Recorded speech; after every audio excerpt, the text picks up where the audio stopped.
The Four Primal Teachings on the Contemplation Sutra by Great Master Shandao. 2.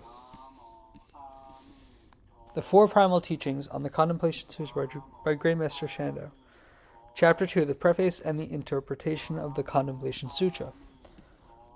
From here onwards are the 5 doors of interpretation of this sutra. 1. From thus I have heard until the toils of the 5 sufferings and how to see the world of ultimate bliss are preface. 2. From the first line of the contemplation of the sun, the Buddha told Vaidehi and all living beings until bottom position of the inferior grade is known as the proper teaching. 3. From the passage on, after saying this, until all the sentient beings brought forth the Bodhi mantra, the passage on obtaining benefits. 4. From Ananda said to the Buddha until the Vaidehi and others rejoiced are passages on circulation. These 4 parts are the proper teaching of the Buddha in the palace. 5. From Ananda's repetition of the teaching of Ultra Peak, for the Great Assembly is another assembly. It is further divided into 3 parts. A. The preface is from at that time the world Anawan walked into the space to return to Ultra Peak. B. The proper teaching are passages from Ananda spoke the above matters to the Great Assembly pervasively. C. Passage on propagation is from the Great Assembly rejoiced, upheld, and practiced accordingly, as there must be a reason for this teaching. So first, we have the preface. From the preface is to expound on what is happening. Next is the proper teaching. When the teaching was fully propounded, it should be passed down to the future generation, praising its superiority and exhort all to learn the Dharma. At the end is the circulation. We've thus discussed the 5 different meanings. This is the end of a brief discussion on the meaning of the preface, proper teaching, and propagation in the Contemplation Sutra. Moreover, the preface is further divided into 2. 1. From thus as I have heard is the preface on the certification of faith. 2. From at one time until how to see the world of ultimate bliss is the clarification of the preface on origination. Thus as I have heard. Firstly, it is certification of faith. It carries 2 meanings. 1. The word thus as generally refers to the Buddha, the teacher. 2. I have heard refers to Ananda, the listener. So it is said, thus as I have heard. These are the explanations for the 2 meanings. Moreover, thus also refers to the 2 Dharma doors of concentration and mixed practices. It means the teaching is confirmed, and those who practice them will be benefited. Here, thus as means there is no mistake in the Buddha's teaching. Thus also carries the meaning of in accord with the wishes of living beings. The Buddha crosses them over in accord with what they desire. The individual potential and the teaching are in coherence, is known as. So it is said, thus as. Moreover, the meaning of thus as are as follows. They are to clarify the teaching of the Buddha. When he says gradual, it is gradual. When he says instantaneous, it is instantaneous. When he says marks, they are as the marks. When he says emptiness, it is emptiness. When he says the human Dharma, it is as the human Dharma. When he says the celestial Dharma, it is as the celestial Dharma. When he says small, it is small. When he says big, it is big.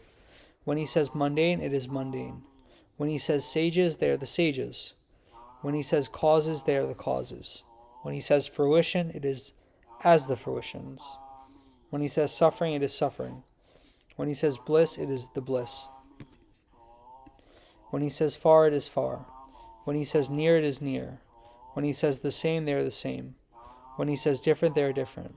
When he says pure, it is pure. When he says filthy, it is filthy. He says that all the Dharma is of myriad differences. When the thus come one contemplates it, he clearly penetrates it. In accord with the arising of thoughts and conduct, he benefits all in different manner. All karmic fruitions are in accord with the rules of Dharma, and they are free from faults. So it is known as, and this is the explanation of thus as. Talking about I have heard, it is to clarify that Ananda is the attendant for the Buddha, who often follows the Buddha, who is endowed with broad and expansive knowledge, and he is by the side of the Buddha. He is able to listen and uphold the Dharma personally from the Buddha. This is to show what he says is not hearsay and is without fault. So it is said, as I have heard. This is to show what he says is not hearsay and is without fault. So it is said as I have heard, or we say it is the certification of faith.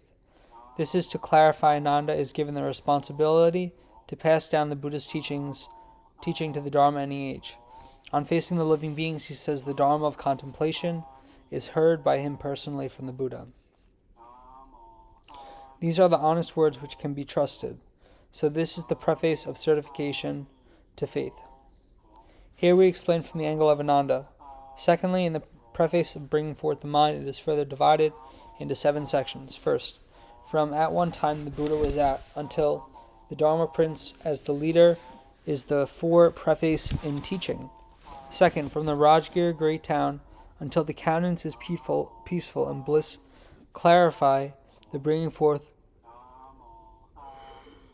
preface to give the reason for locking up the father.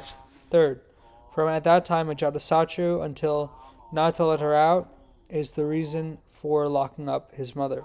Fourth, from Vaidehi was secluded until to become the red news is to clarify the despising of sufferings. Fifth, from may the Buddha speak for me pervasively until teach me how to dwell in right visualization is to clarify the delights in the purity. Sixth, from at that time the world honored one smiled, and until the proper causes for pure karma, clarify the mixed wholesomeness to show the conditions of conduct. Seventh, from the Buddha told Ananda and others to listen attentively until how to see the land of ultimate bliss, is to clarify the wholesomeness of concentration, to show the conditions of contemplation. The 7 parts are different, and this is the end of the primal teaching on the bringing forth preface.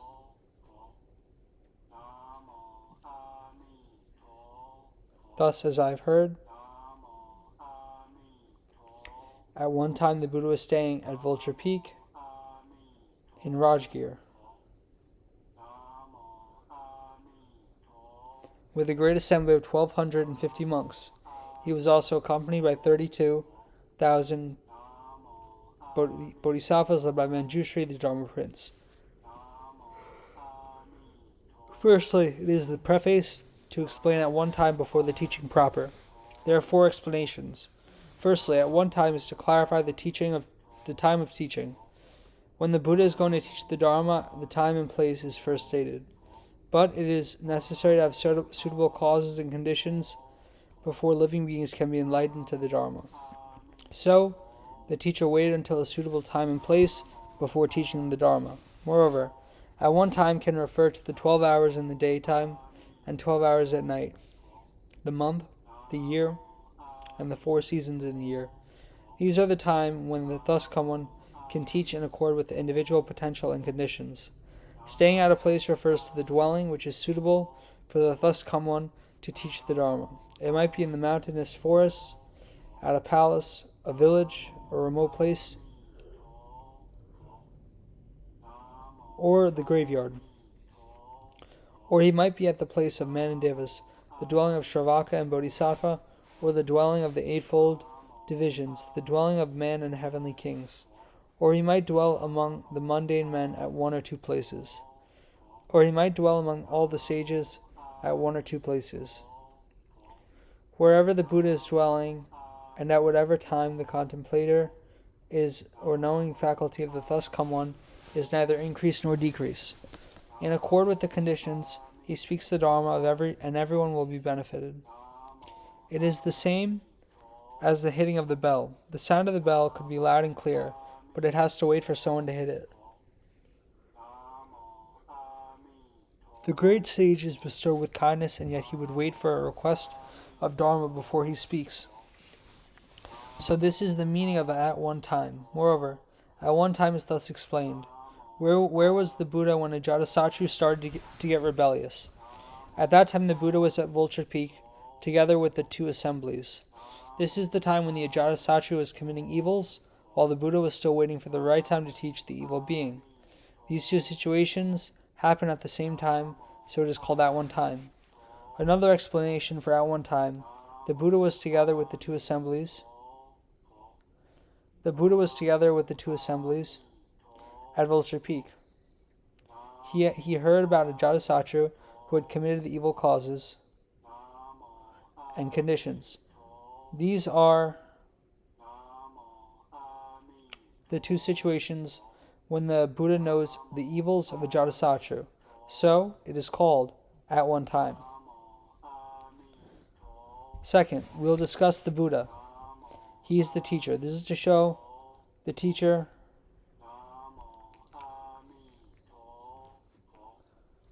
is Shakyamuni Buddha, not other Buddhas. Third, from Rajgir onward is to clarify the place where the thus common was dwelling. There are two places. One is at the villages of Rajgir to transform the worldly people. Another is at the places around Vulture Peak so as to teach the left home assembly. Moreover, the laymen are attached to the 5 desires, and it is a normal practice for them. They might have temporarily brought forth the pure mind, but it is very short, just like the instance of drawing on the water. But the Buddha would bestow benefits pervasively in accord with conditions, not renouncing his great compassion. Besides, the cultivators and laymen are different in appearance, and they cannot stay together. This is known as dwelling in the states of existence. The left home brothers put aside their body, renounce their life, sever their desires, and return to the genuine. Their mind resembles the Vajra, equivalent to the perfect mirror. They seek only the Buddha ground, propagate the Dharma to benefit self and others. If they do not stay away from the dust and noise, they will be unable to certify to these virtues. This is known as the reliance on the dwelling. Fourth, from the assembly of great bhikshu until as the leader, clarify the retinues of the Buddha. The assembly is divided into 2, namely the Shravaka assembly and the Bodhisattva assembly. In the Shravaka assembly, we can see 9 greatness. At the beginning, the word "and" is used, which means the Buddha is together with the assembly. Next is the general greatness. Third, the greatness of mark. Fourth, the greatness of the assembly. Fifth, the greatness in seniority and being virtuous. Sixth, the greatness of number. Seventh, the greatness of the honored position. Eighth, the greatness of the inner genuine virtues. Ninth, the greatness of the certification to fruition. Question. At the beginning of all the sutras, the Shravakas were often mentioned. Why is this so? Answer. There is a special meaning. What is this special meaning? The Shravakas were mostly deviant cultivators. As it is stated in the Sutra of the Worthies and Deluded, Urvilva Kasyapa led 500 disciples to practice the deviant Dharma. Gaya Kasyapa led 250 disciples to practice the deviant Dharma. Nadi Kasyapa led 250 disciples to practice the deviant Dharma. Altogether, there were 1,000 disciples who were transformed by the Buddha to attain the Arahant path. Another 250 disciples were led by Shariputra and Maudgalyayana, who stayed together to practice the deviant Dharma. They were transformed by the Buddha and attained the path of fruition. These 4 assemblies stayed together, so there were 1,250 disciples. Question. In the assembly there were also the non-deviant practitioners. Why do you give a generalization? Answer. According to the sutra, these deviant practitioners always followed the world honored one. They would never leave him. Those who compiled the sutra wrote them down in accord with their virtues, so there are the difference in names. Comparatively, most of them are deviant practitioners. The non-deviant cultivators are few. Question. I do not know why these deviant practitioners always follow behind the Buddha. What is the reason for this? Answer. There are 2 explanations. From the angle of the Buddha and 2 from the angle of deviant practitioners. From the angle of the Buddha, these deviant practitioners have cultivated the wrong practice for a long time, not only in this life. Even though now they have entered the genuine door, their habits are still there. That is why the Buddha understands this and does not encourage them to go out to transform people. It is afraid that they might harm the roots of proper views among living beings. With the growth of the evil karma, they will not be able to reap the fruits of cultivation in this life or in the future. Because of such causes and conditions,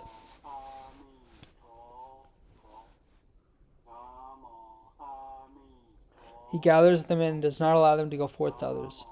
This is the end of the discussion from the point of view of the Buddha. 2. From the angle of the deviant cultivators, Kasyapa and others have been thinking that they have dwelt long in the seas of birth and death, throughout the long kalpas without respite. Even though they have practiced seriously, they are unable to leave the acute sufferings in the six paths. They know they are bound by their deviant habits of delusion, evil views. Without the guidance of a good knowing advisor, they will forever sink into the seas of sufferings. Luckily, with the ripening of the past conditions, they are fortunate to encounter the honor one of great kindness. The moisturization of the Dharma is equal for all, but they feel they are lucky to obtain the benefits of the Dharma. Considering the kindness of the Buddha, they are unable to repay him, even if their bodies are broken down into pieces. That is why they personally go forth to attend to the Buddha, as no one can replace this position in repaying the kindness. This is the end of the explanation from the angle of the deviant practitioners. Question.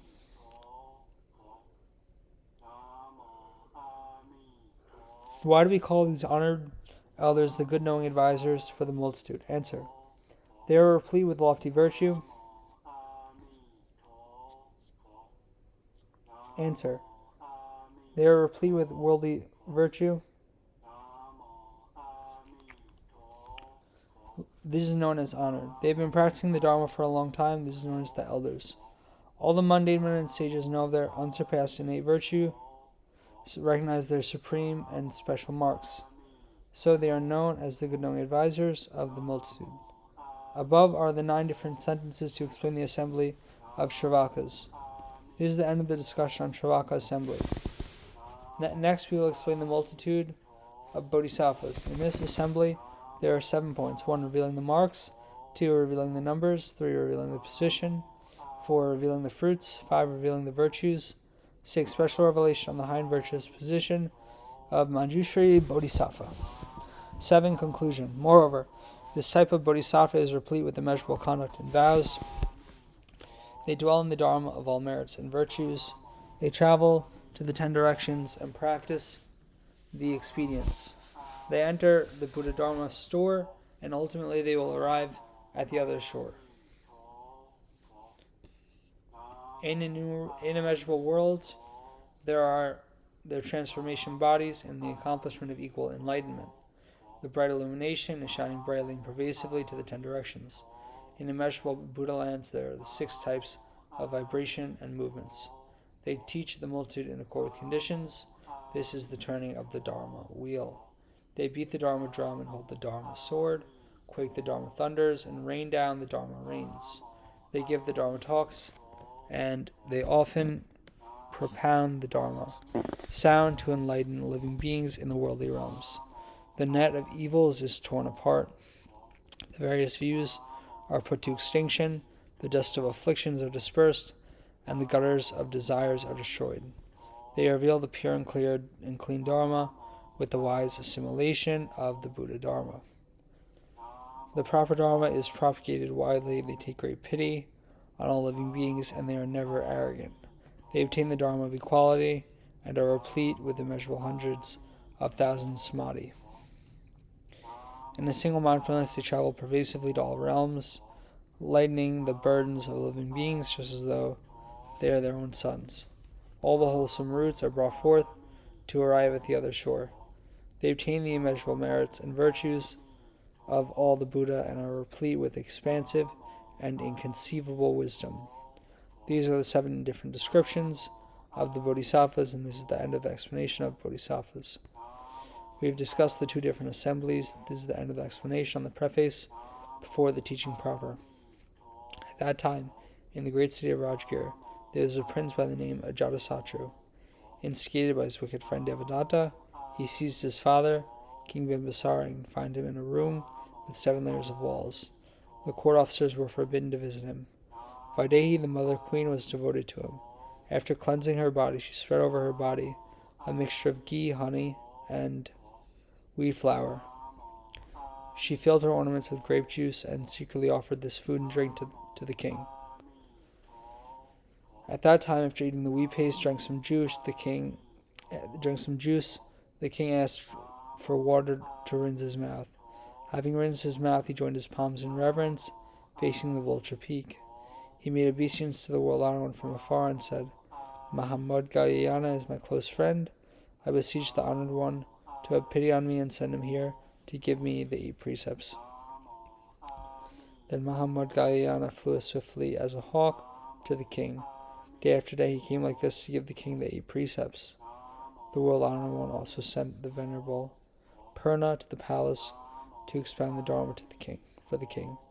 3 weeks passed by in this way. As he had eaten the wheat and honey and listened to the Dharma, he looked peaceful and contented. Secondly, there are 7 situations showing the prohibition of the father's movement. 1.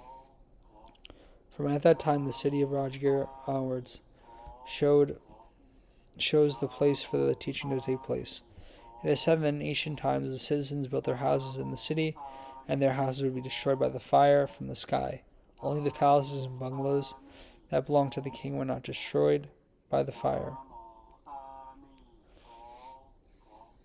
from the sky. Later, that belonged to the king were not destroyed by the fire. Later, the citizens reported this to the king. They said, "The houses that we built are all destroyed by the fire from the sky, except those that belong to the king. We do not know why this is happening." The king ordered, "From now onwards, when you want to build a house, you should say, 'I build this house for the king.'" All the citizens acted in accord with the king's order. When their houses were built, they were not destroyed by the fire. As such, the news spread, and the town is known as Rajgir, which means the city with the king's houses. It is called a big city because it is inhabited by 9 billion people, so it is known as Great City Rajgir. Talking about the origination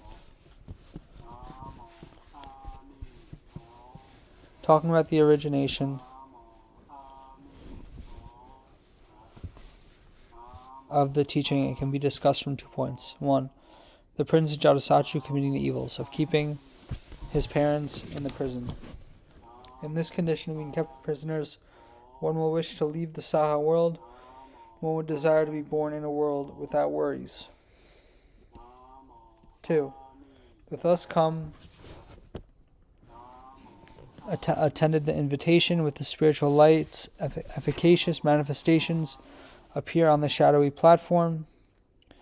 On seeing this, the queen sought to be born in the world of serenely blissful. Moreover, she sincerely thought the Buddha to teach her the way of practice, and with this as a cause, the Buddha opened up the 3 blessings. Proper contemplation is the door of concentration. Besides this, it brings out the benefits of the 9 sections. Because of such causes and conditions, it is known as the dwelling for the arising of this teaching. 2. From there is a prince until the listening to the words of an evil friend show that the king Ajatasattu was in confusion while listening to the words of evil man. The word prince shows his position. Saying that he is Ajatasattu is to show the name. Besides, Ajatasattu is the proper pronunciation of the Western Territory. In our country, it is translated as the blame before his birth or the broken finger. Question: why is he known as the blame before his birth or the broken finger? Answer: he is thus named because of some past causes and conditions. What are the past causes and conditions? Originally, the father of the king had no son, even though he had sought the help from many spiritual beings.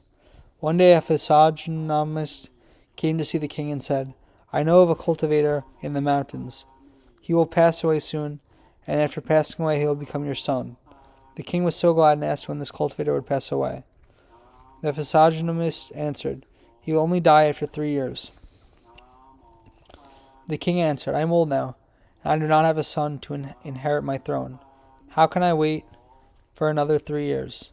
So the king sent his messenger to enter the mountain to beg on his behalf. The king is without a son, and his throne is without a successor.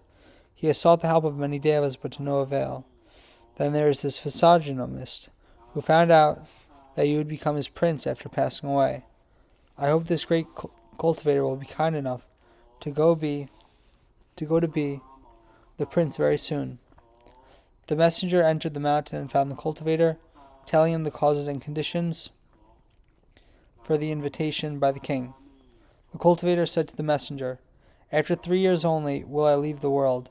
It is impossible for me to go immediately, as ordered by the king." The messenger returned and reported to the king what the cultivator had said.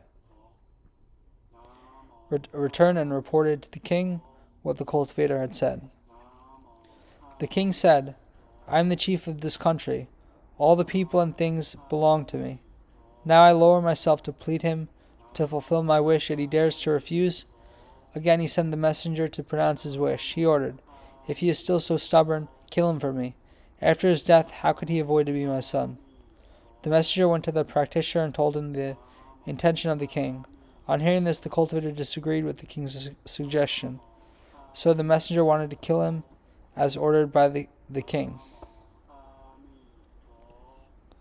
The cultivator said, "Go and tell the king, I'm not supposed to die now." With his mind and mouth he ordered people to kill me. I will also use my mind and my mouth and send people to kill him. After saying this, the cultivator was killed. After his death, he entered the palace to be born again. On that night, the queen found that she was pregnant. The king was very glad to listen to this. In the morning, he sent for a physiognomist to observe the queen to determine the sex of the baby. The physiognomist studied and reported to the king it was a boy, not a girl. This boy would be harmful to the king. The king said, "My country will be inherited by him. Even if there is any harm, I will not be frightened." As usual, after listening to these words, the king is filled with mixed feelings of worries and joy. The king told his queen, "I would like to share with you my personal opinion." The physiognomist said that this son will bring harm to me. On the day of your delivery, you deliver him at the balcony in the higher floor. Do not ask people to receive him.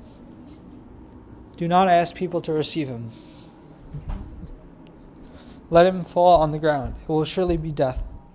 Then I'll get rid of my worries. No one will know about this also." The queen agreed with the king, and when it was time to deliver the child, he acted as instructed by the king. The baby fell on the ground, but he was not dead, only broke the small finger. That is why outsiders all call him the prince with the broken finger. The prince with the broken finger. He is called to blame before his birth.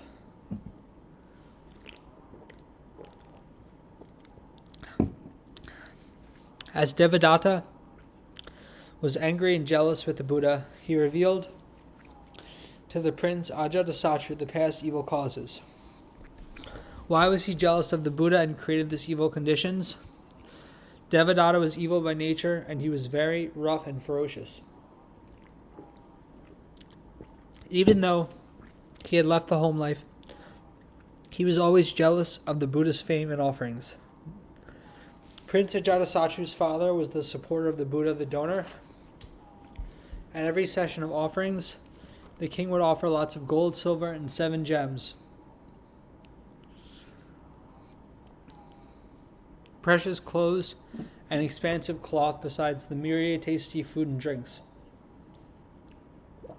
fruits and others. Every item will amount to 500 carts,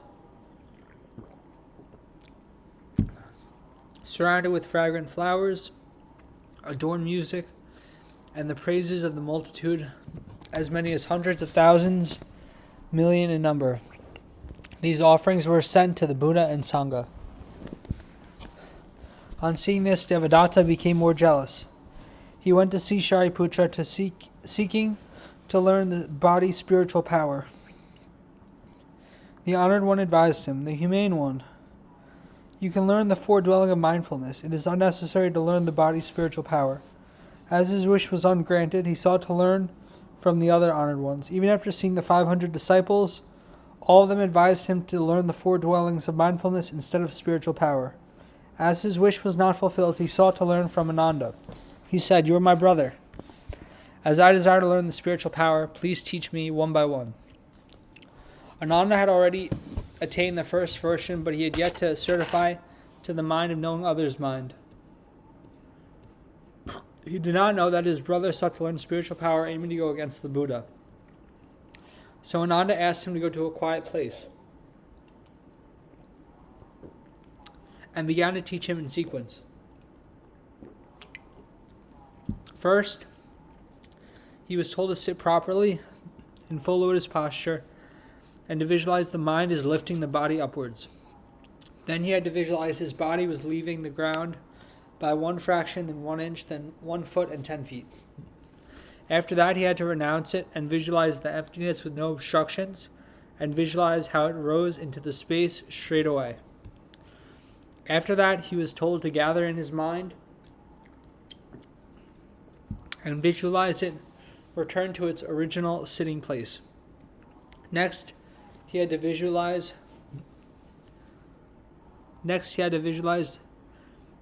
how the body raised up the mind. At the beginning, it stayed up from the ground by 1 fraction, 1 inch, and just the same as before.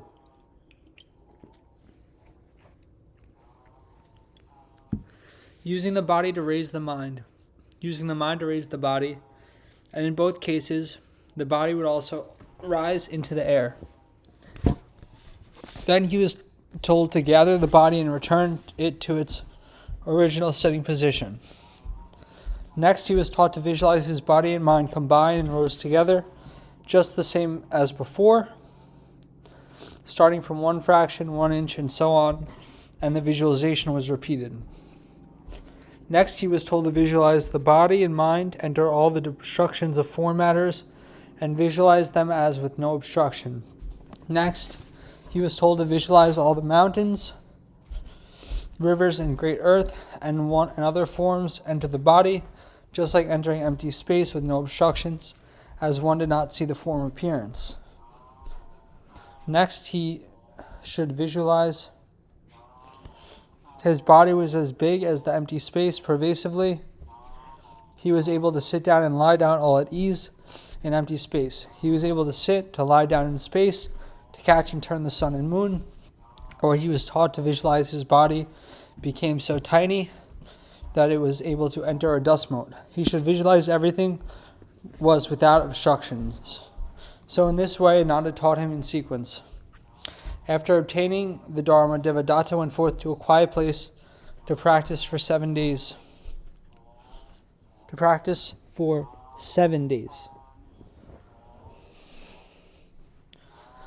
And 7 nights with full concentration. Finally, he obtained the body, spiritual penetration, all at ease. After he had the spiritual penetration, he went to the front portion of the prince's palace to manifest the great spiritual transformation in the space. From the top of his body, fires were emitted, and from the bottom of his body, water was emitted. Where the water sprang out on the left side and the fire was burning on the right. He manifested all at ease, the big body, the minute body, while sitting and lying down in space in accord with his desire. The prince saw this and asked the attendants around him, "Who is this man?" The attendant said that he was the honored one Devadatta. On hearing this, the prince was most glad, and he raised his hands to call at him. "Why don't you come down, honored one?" On hearing this, Devadatta transformed himself into a child and went straight to sit on the lap of the prince. The prince held the baby and kissed him. He also spit into Devadatta's mouth, and the baby swallowed it. After that, he resumed his original form. After seeing the spiritual transformation of Devadatta, the prince was extremely respectful towards him. Devadatta saw that the prince was respectful towards him, so he told him about the causes and conditions for the king, who offered 500 carts of offerings to the Buddha and Sangha. Listening to this, the prince told the honored one, "Your disciple can also prepare myriad offerings, each in 500 carts, as offerings to the honored one in the multitude of Sangha. Then it will be the same for you too." Devadatta said, "Dear prince, your idea is most appreciated." From then onwards, he received lots of offerings and became very arrogant. Let us take the analogy of hitting the nose of an evil dog with a stick. It becomes fiercer. This is also the same for him. The prince used the stick of offerings and benefits to hit Devadatta's greedy mind that resembled the nose of a dog. His evil was worsened. As such, this is destroying the Sangha.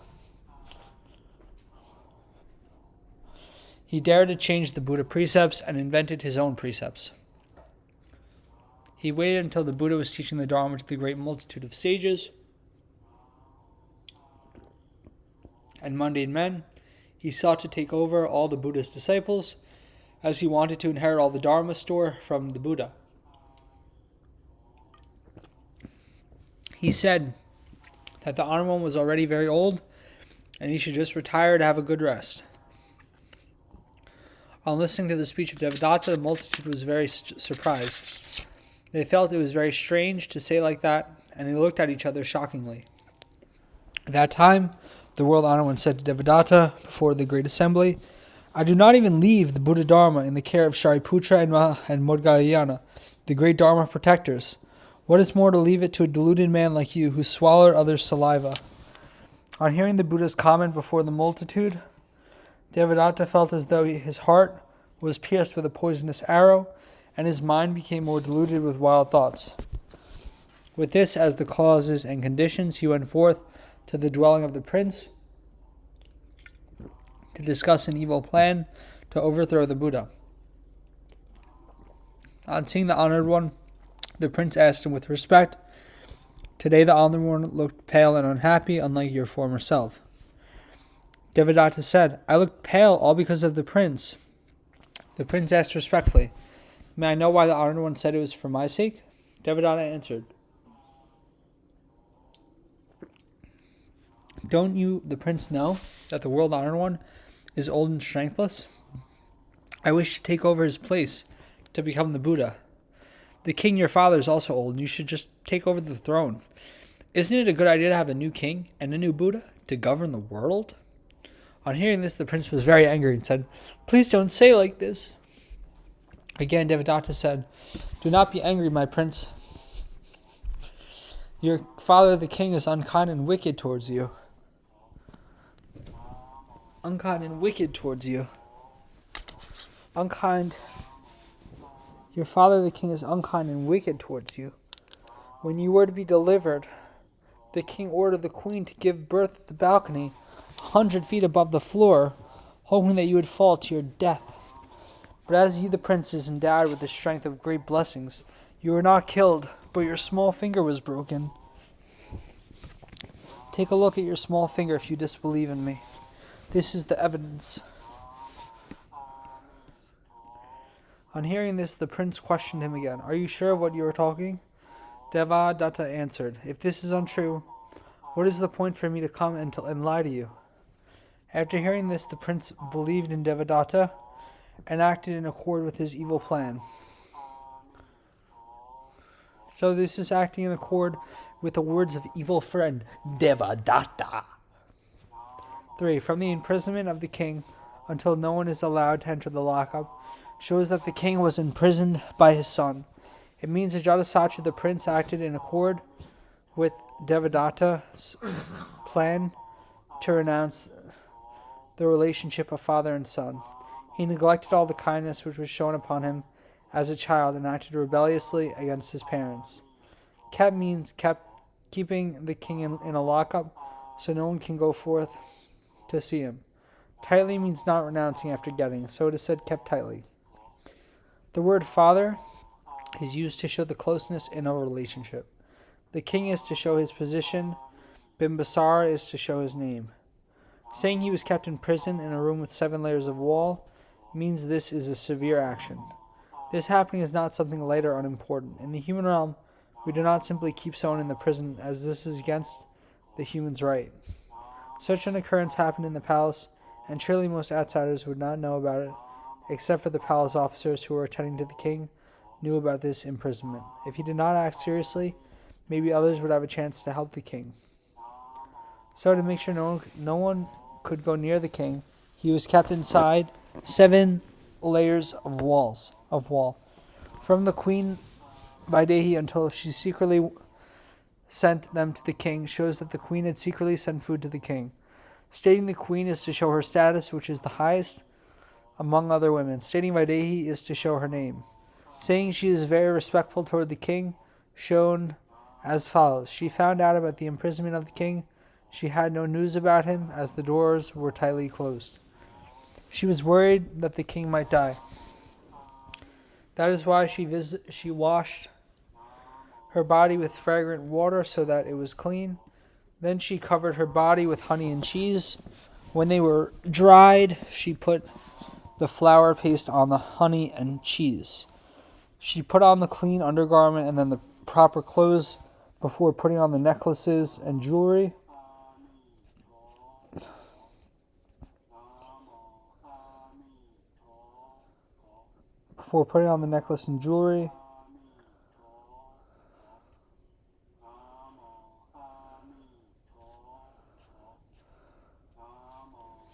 Just as she was wearing the usual clothes. People would not be suspicious of her then. She poured the grape juice from one small hole into the decorated jewels, after sealing up the other end with wax. When it was full, she sealed up the hole again with wax. Every decorative jewel was filled with juice. After she had adorned herself, she walked gently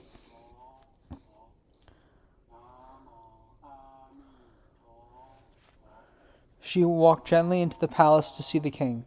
Question. The officers were ordered not to let any go to see the king. What is the reason they allowed the queen to enter? What is the meaning here?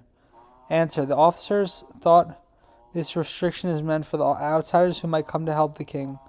That is why they do not allow the outsiders to enter. Moreover, the queen is a lady. She should be harmless, without any special aim, as she is the wife of the king. She had very close affinities and karmic ties with the king. Even though there are two people, their heart is one. So people are not suspicious of her. That is why she can enter to see the king. 5. From at that time the king ate the food until he received the 8 precepts. Clarifies the king sought the Dharma while he was in imprisonment. It means that after seeing the king, the queen removed the honey flakes from her body and rounded it before giving to the king. After eating, the queen sought some water from the palace for the king to rinse his mouth. After the purification of the mouth, he contemplated that his mind was without a reliance, and so he put his palms together respectfully towards the vulture peak to make obeisance to the thus come one, to seek protection. This is to show the respect with the body karma. It also means a respectful mind. Then he said and onwards shows that he is requesting from the Buddha. With the mouth karma, he sought the guidance from the Buddha. It also shows a respectful mind karma. He said that Mahamudgalyayana was his relative, his close friend. This carries 2 meanings. Mahamudgalyayana is the king's relative. After leaving home, he is his teacher, who can enter the palace without hindrances. Mudgalyayana is his relative before leaving home, his friend after leaving home. So he said that Honored Mudgalyayana was his relative and friend. He said he hoped the honored one would be kind and compassionate to give him the 8 precepts. The 8 precepts. This means the king is respectful towards the Dharma. He placed high importance on the Dharma, the teacher, then himself.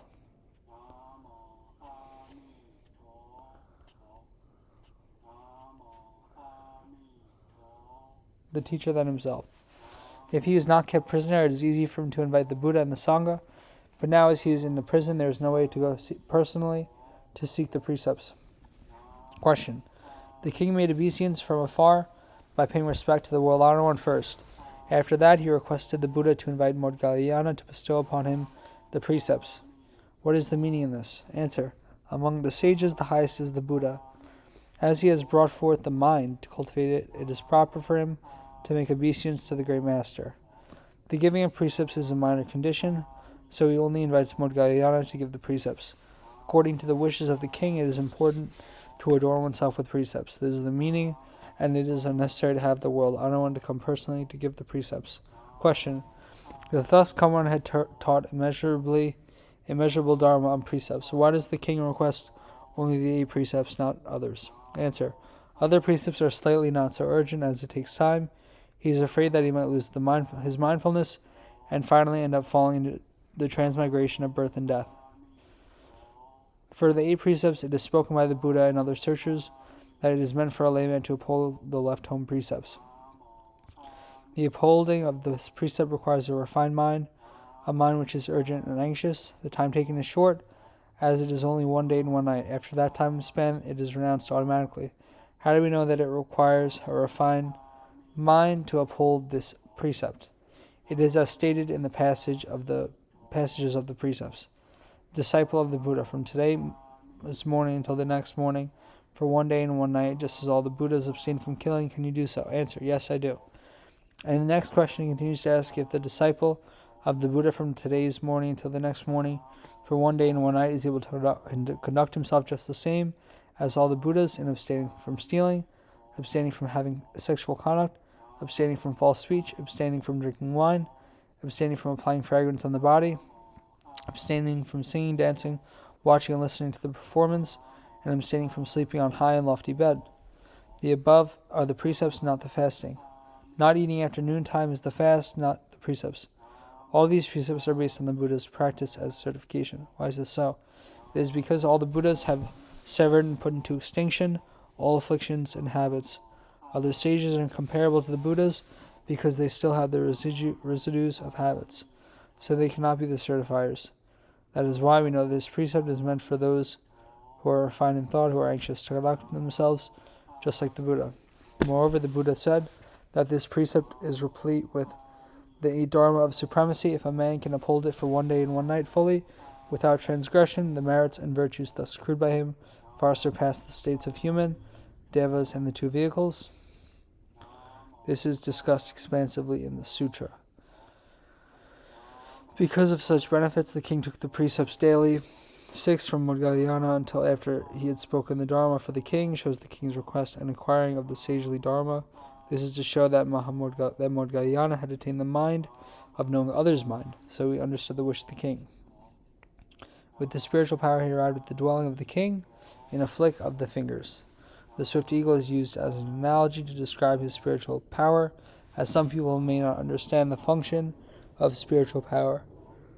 Of course, this analogy is not very accurate, as Moggallana, with his spiritual strength, is able to travel around the 4 continents hundreds and thousands times in the arising of a thought. How can the flight of an eagle be comparable to him? There are many such comparisons, but I will not mention them all. They are fully described in the Sutra of Worthies and Deluded.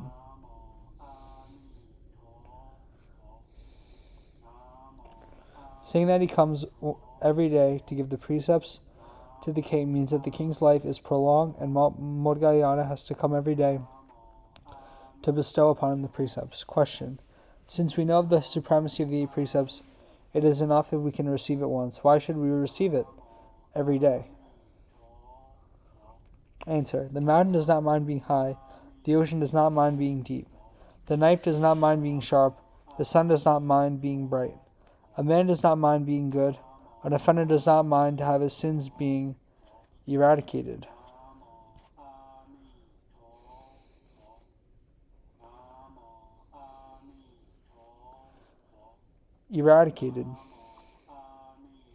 The worthy does not mind being virtuous. The Buddha does not mind being a sage.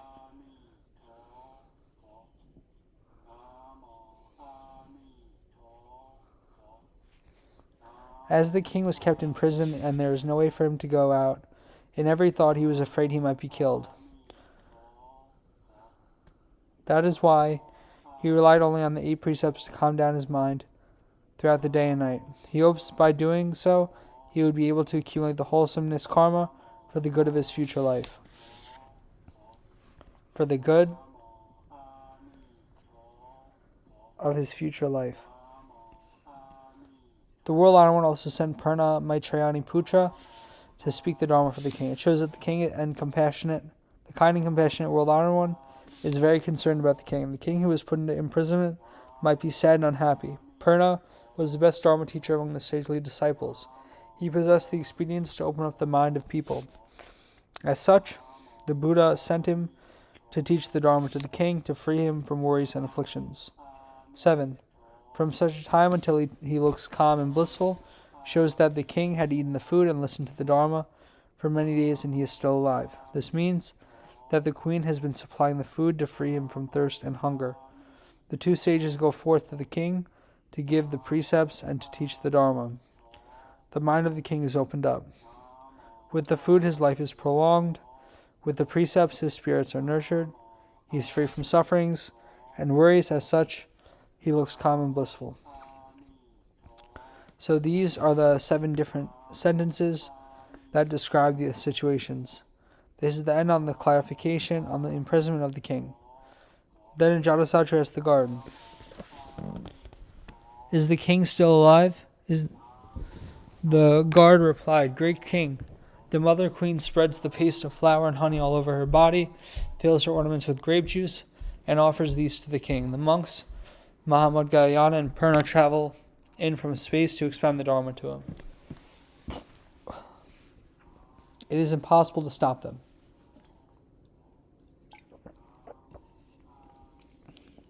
On hearing this, Ajatasattu was furious with his mother and said, "My mother is a thief. She is the accomplice of my enemy. Those monks are evil.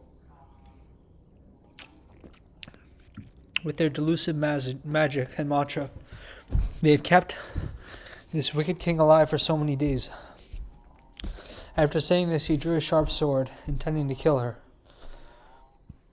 At that time, a minister by the name Kandraprabha, who was intelligent and wise, together with Jivaka, made obeisance to the king and said, "Great king, according to the Vedic scriptures, from the beginning of this Kalpa there were 18,000 wicked kings who killed their fathers for the greed of the throne.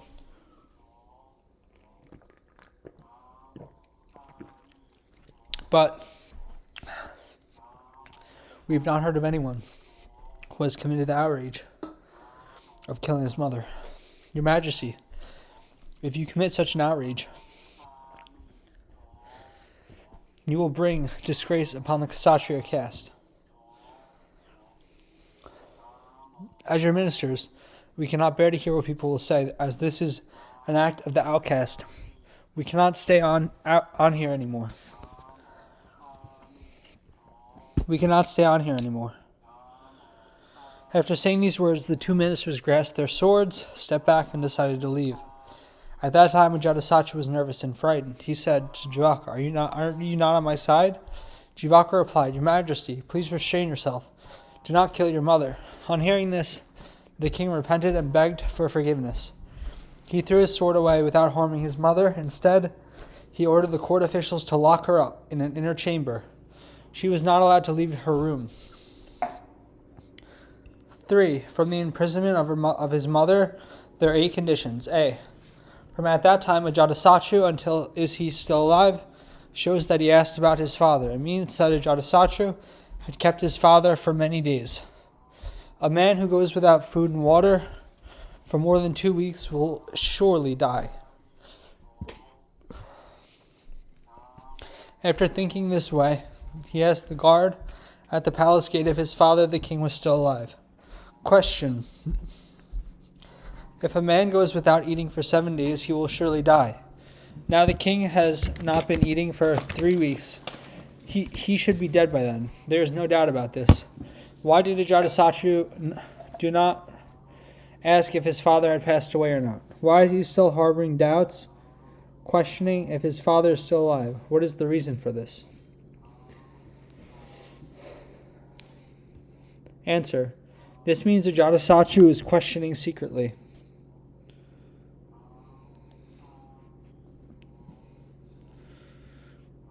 As the king of the country, he cannot simply say anything he likes.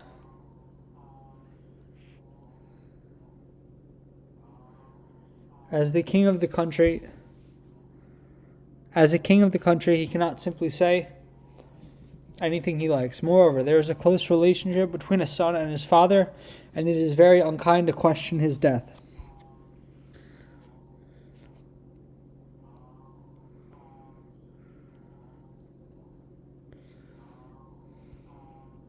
And it is very unkind to question his death. He is afraid that people will criticize him for being so cruel. But in his mind he is thinking the father must be dead. But his mouth asked if he is still alive. This is to stop the spread of his notorious name for being so evil and rebellious. B. From the guard answered until could not stop them from entering is the guard's answer on what is happening. This is to answer Ajatasatru's question if the king is still alive. After that, the guard gave the reason from the queen entered to see the king until how she brought along the food for the king. With the food, he was able to prolong his life. That was why, after so many days, he was still alive. This is the wish of the queen. It is not the fault of the guard. Question. The queen carried the food on her body, and she was properly dressed when she entered and left. No one saw her for food. Why did the guard say she was carrying the food? Answer. Anything that is secretive cannot be kept for too long. Even though she was careful, yet there would be signs to reveal the truth. Since the king was kept in imprisonment in the palace and the queen traveled there every day, if she did not bring the food, surely the king would not be able to live on. Now he said she secretly bringing the food is the description of the guard on the queen's intention. The queen thought she was secretive in bringing the food and no one would know about this. She did not realize the guard could detect her intention. Now, since the matter is out in the clear, there is no way to hide the truth. That is why he spoke out what had really happened to the king. He said that the Bhikshu Modgalayana onwards is to show the two sages traveled in the air to enter the palace, not from the door. They came daily to teach the Dharma to the king.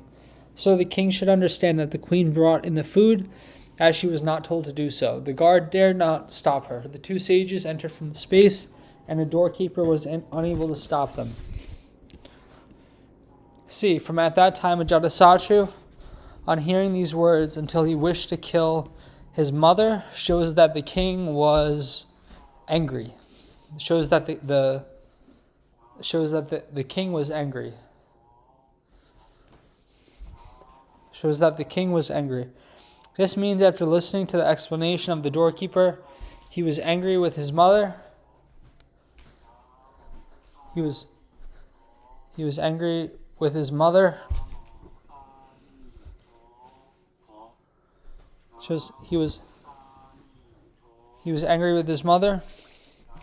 Scolded his mother using the foul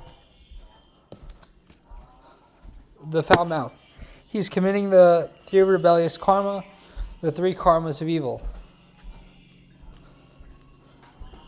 Scolding the parents as the thieves is known as the rebellious mouth karma. Scolding the bhikshus is known as the evil of the mouth karma. Holding the sword, wishing to slaughter the mother, is known as the rebellious bodily karma.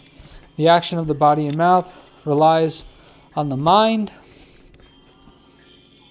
as the master. This is known as the rebellious mind karma. Moreover, the four expedients is called the evil. The latter action is known as rebellious. When he said that his mother was the thief and onwards, shows that he was committing bad mouth. Why did he call his mother a thief? It is because she is the companion of the thief. Ajatasattu is angry with his father originally and wishes for his early death. Now, as the mother had provided him the food, he was not death. So he scolded his mother as the accomplice of the thief. From the scolding of the bhikshus as the evil men, and onwards shows that Ajatasattu was angry with his mother, who provides food for his father. On hearing the bhikshus traveled in and out to see the king, his anger is magnified. That is why he said what mantras they used to enable the evil king to live for so long and still not dead. After saying this, he carried his sharp sword, and onwards is to clarify the acute anger of the king, who was even rebellious towards his mother. It is a most pitiful case when he even lost his mind, wishing to kill her with the sword, and her life was at stake. The mother put her palms together, lowered her head, with her body moving towards his hand. At that time, her body was enveloped in heated sweat, as she was low in spirit, half fainted. This is an acute suffering for her to encounter such a great torture in body and mind. D. From at that time there was an officer by the name Moonlight, Kandraprabha, until they retreated from the king, shows that the king refused to listen to the officer's advice. It means the two officers were the ministers of the country who were in charge of setting laws and rules for the government. In this way, the country would be famous and become the learning center for other countries in the 8 directions. Suddenly, when they witnessed Ajatasattu, the king who gave rise to a rebellious mind, wishing to kill his mother, they felt terrible to witness such an evil act. So together with Jivaka, they went against the king's wishes by giving him the advice. At that time, means the time Ajatasattu was going to kill the mother. Saying there was an officer is to show his position. Stating Kendraprabha is to show the name. Saying that he is clever and wise is to show his virtues. Saying together with Jivaka shows Jivaka was the other son of the old king, whose mother was a slave. The brother saw that his elder brother was rebellious towards the mother, so he came forth with Kendraprabha to give advice. Saying that they pay respect to the king shows that this is the etiquette if we wish to advise those who are higher in position by revealing the bodily respect before putting forth a suggestion. Now these two officers conducted themselves by bowing to the king so that he would be touched. Then they put their hands on the swords, bowing and saying out their wish. Next, they put forward their suggestion.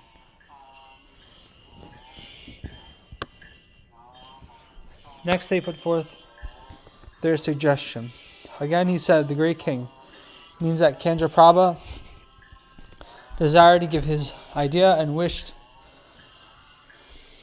the king Ajatasattu would listen to him with an open heart. Because of such causes and conditions, he first asked for permission.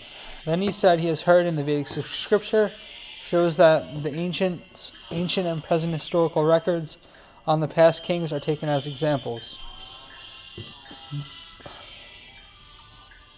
According to the sayings of the ancient people, a good man will be shameful to say things without evidence, as the advice he is giving is not something light. He cannot simply create a fake issue. He said from the beginning of the Kalpa until now to show the long time span. He said there are the evil kings to show this type of rebellious, cruel men who do not abide by propriety.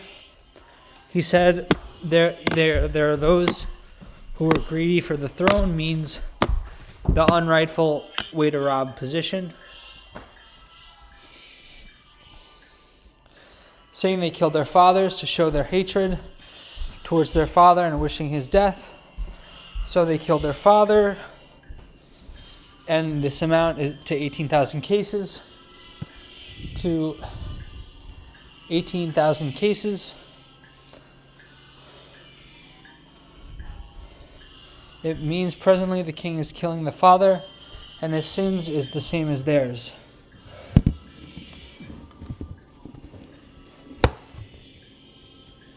But we have not heard of them killing their mother, an act which is against the laws of the heaven and earth. This is to clarify from the ancient time until now.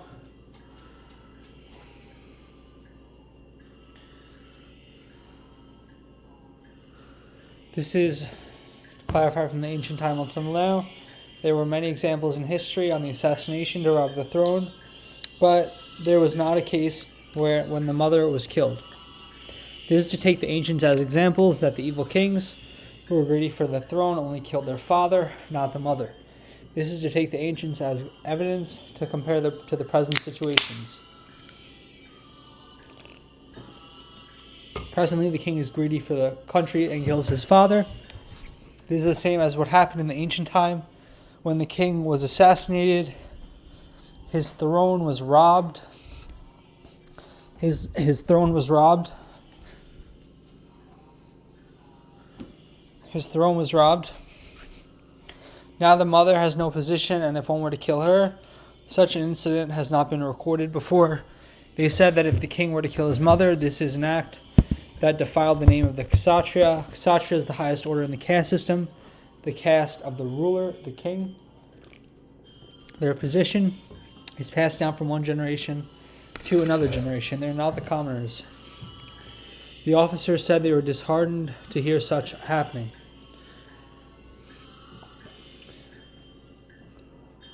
On seeing the anger of the king who brought shame to the ancestors and relatives, the notoriety will spread afar.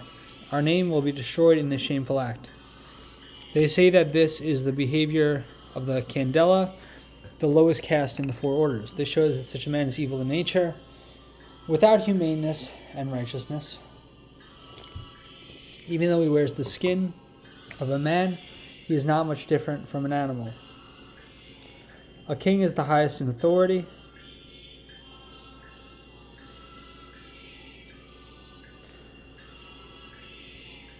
A king is the highest in authority.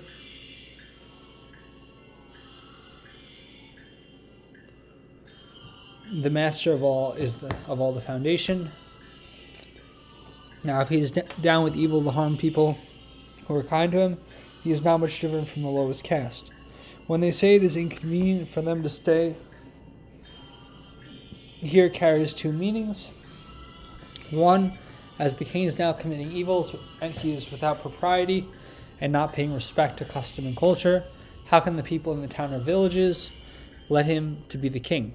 This means he should be sent out of the palace gate. 2. Even though the king is in our country, he is bringing shame and dishonor to our people and relatives.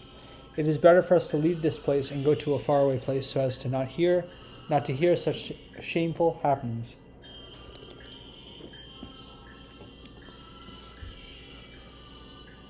That is why they say it is not suitable for them to stay on. On saying this, the two officers and onwards shows that they are serious in their advice, speaking directly in a rough manner, hoping that the king will be enlightened by citing the examples from ancient times until now. Saying that they put their hands on the swords means they hold on to their swords. Question: their advice is rough, and they are not afraid to go against the king. This is not the way an officer should talk to the king, as their act is unrighteous. Why do not they just turn and leave? Why are they walking backwards to retreat? Answer: even though their speech is rough, the aim is that the king will put down the mind to harm his mother. They are also careful, as the angry king might harm them with his sword. That is why they hold on to their swords as a precaution, and they retreated by walking backwards.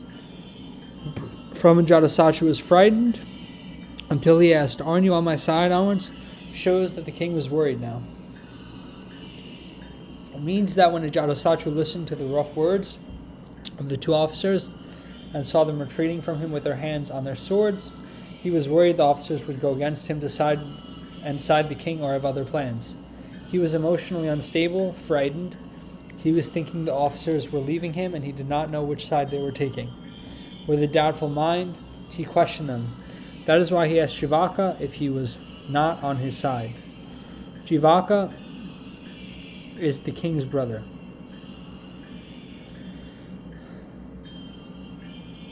Jivaka is the king's brother.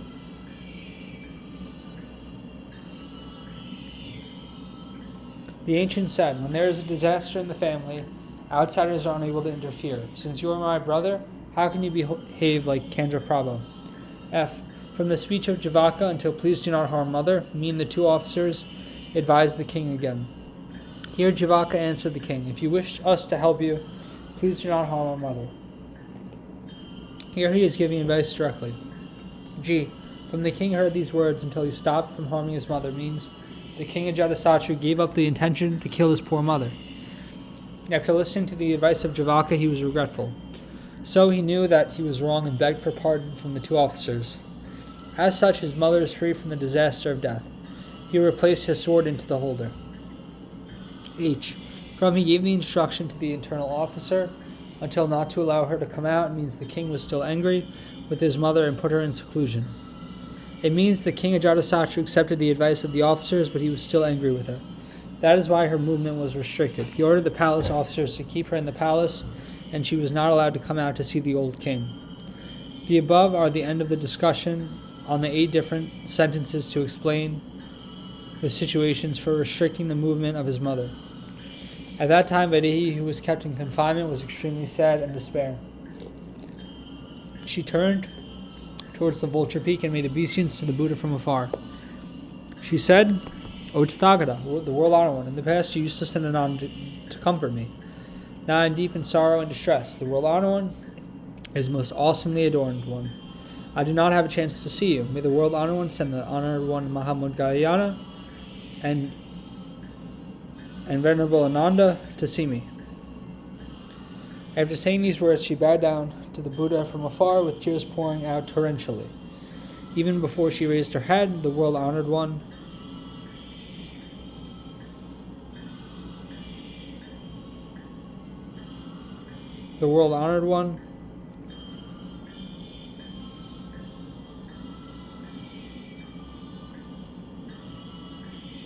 who was then sitting on Vulture Peak, knew of Vaidehi's thoughts.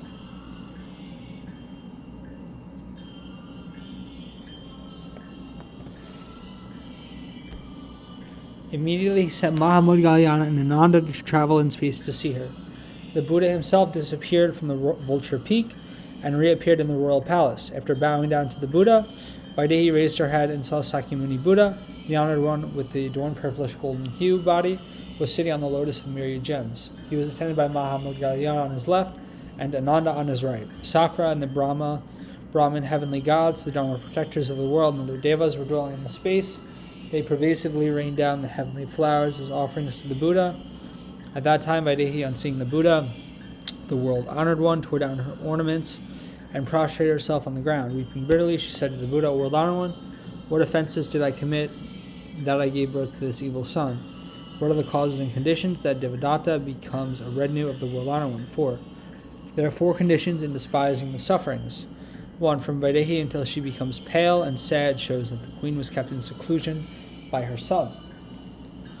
Even though she was not killed, her movement was restricted in the deep chamber. As she could not leave the jail, she could only harbor great sadness in every thought, and hence she looked pale and distressed. This is a verse to describe her unhappiness. Today's suffering was a great disaster. She encountered the king Ajatasattu.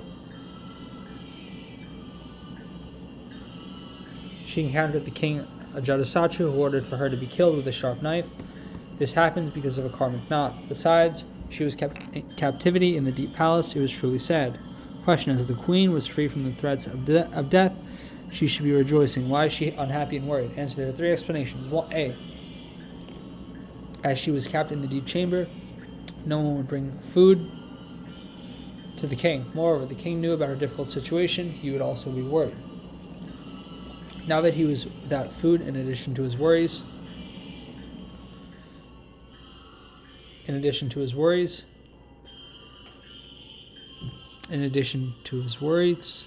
surely he would not live long.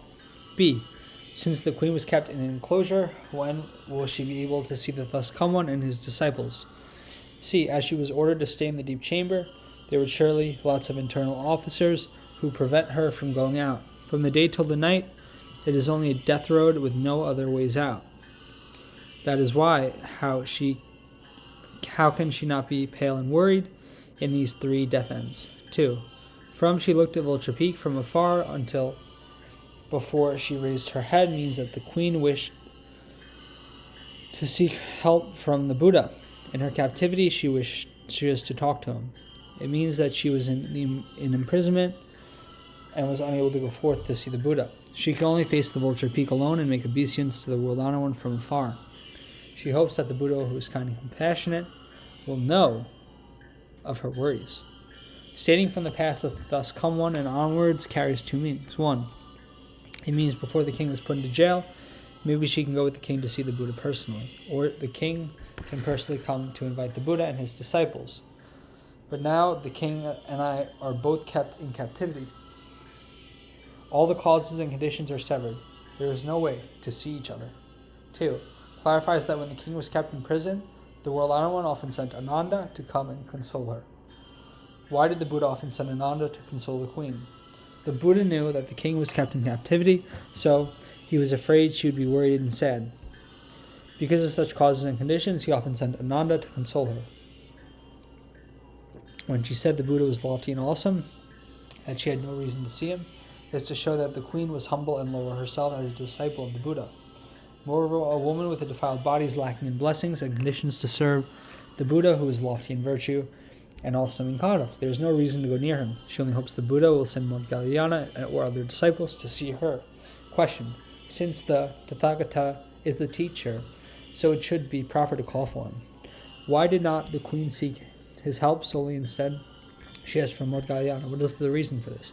Answer: the Buddha is honored and lofty in virtue. With a minor reason, she does not dare to trouble the Buddha. She only wishes to tell Ananda her problems so that he can tell the world honored one.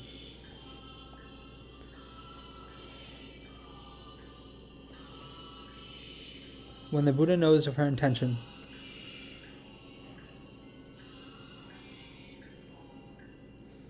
when the Buddha knows of her intention,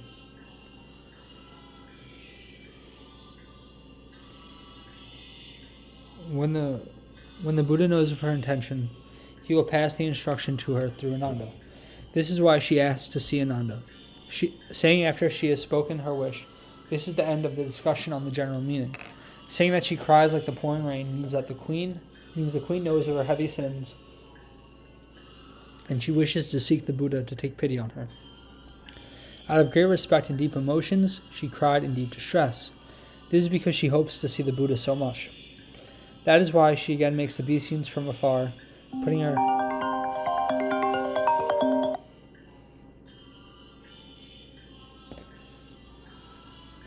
head on the floor for a long time, not raising it.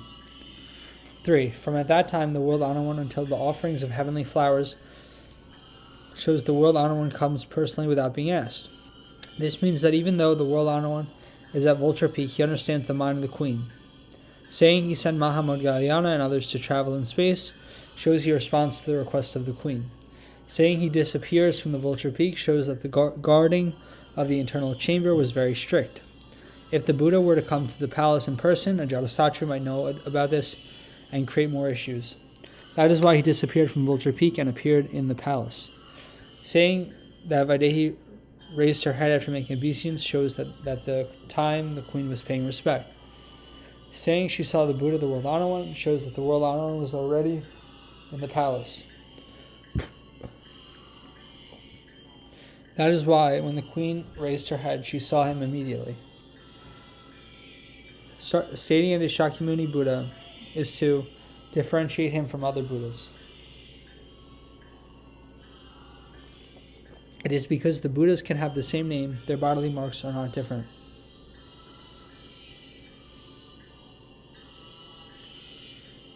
It is especially stated Shakyamuni Buddha so that there will be no doubts.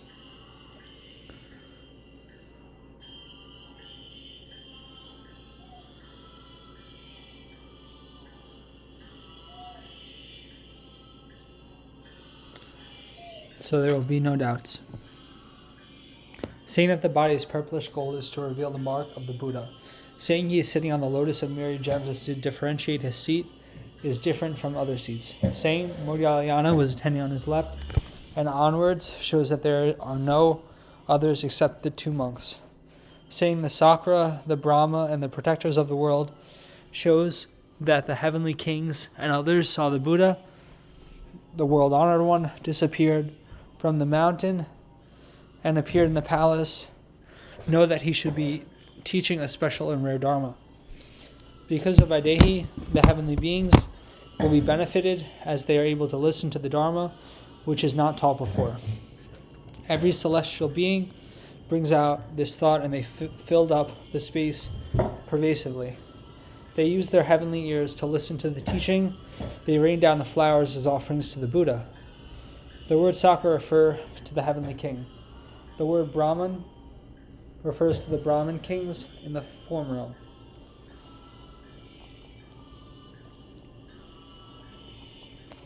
The words protectors of the world refer to the 4 heavenly kings. Saying the various heavens refer to the multitude of heavenly beings in the form and desire realms. They saw their heavenly kings go to see the Buddha. The multitude of heavenly beings also followed the kings to listen to the Dharma. to make offerings. From by day he saw the world honored one, until to be the red news of Devadatta, shows that the queen raised her head and saw the Buddha. She pronounced such sad exclamation. Her heart was tied in the knots of love and hatred, saying she tore down her adornments,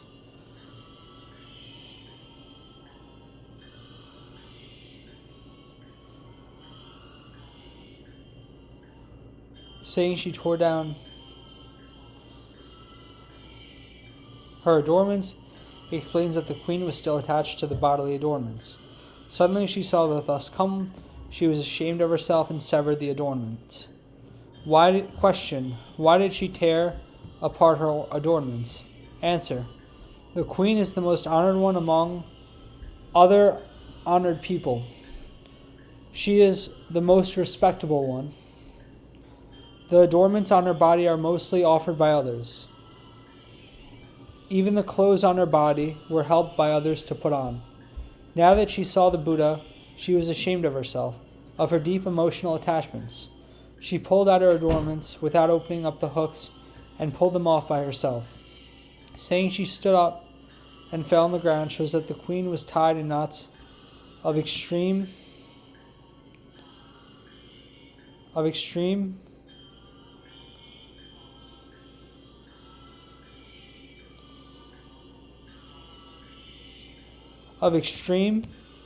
hatred and sufferings. That is why she stood up from her seat and fell on the ground. This shows her extreme hatred, that she could not conduct herself properly in making obeisance to the Buddha. Saying she cried loudly before the Buddha shows that the queen could no longer control her emotion and cried loudly in despair. Saying that she talked to the Buddha and onward means that the queen was slightly awakened from weeping for some time.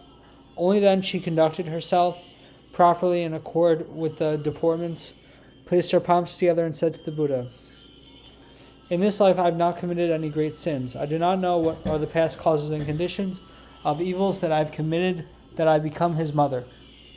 This shows that the queen knew of her deep hindrances, that she did not know of the past causes. Now she felt that she was in disaster as she was harmed by her son. She wished that the Buddha, who was kind and compassionate, would show her a road out. Asking what are the causes and conditions, the world honored one is connected to Devadatta and onwards shows the queen was revealing her feelings to the Buddha, that she was a mundane woman who had not put the sins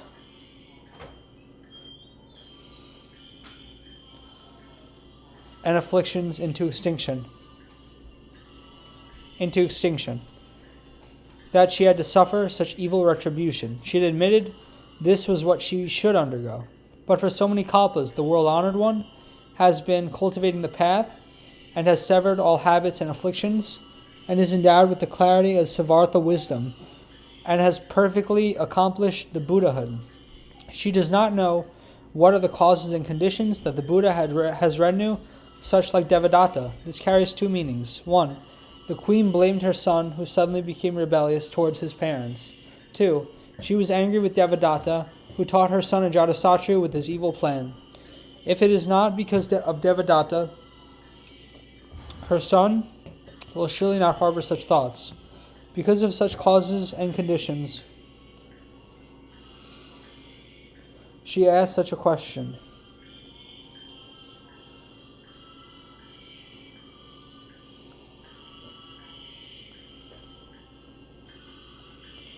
Because of such causes and conditions, she asked such a question.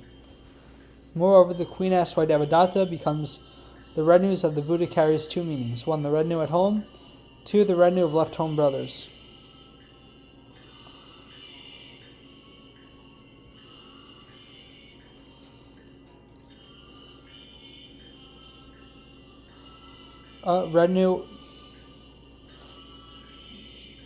Talking about the retinues of the Buddha's family, he had 4 uncles. The Buddha was the son of Suddhodana, Ananda was the son of Sukodana, Devadatta was the son of Supabuddha, and Mahanama was the son of Amitodana. These were the lay retinues of the Buddha's family. The retinues of left home brothers were his closed retinues who became his disciples. Above the 4 different sentences are the end of an expansive discussion on the disgust for the states of sufferings. May the world honor one pervasively speak for me, a dwelling which is free from sorrow and afflictions. I would like to be born there. I no longer want to stay in Jambudvipa, a world of evils and turbidities. This defiled and evil world is a dwelling of evils which is filled to the brim with hells, hungry ghosts and animals. It is a place with a gathering of evil beings. May I not hear evil sounds in the future, not see wicked people. World Honor One, now I am seeking repentance before you. I am making obeisance to the World Honor One. May the Buddha, with the strength of the Buddha, teach me the contemplation of a dwelling of pure karma. At that time, the World Honor One emitted golden lights from between his eyebrows. It pervasively illumined the immeasurable worlds in the 10 directions.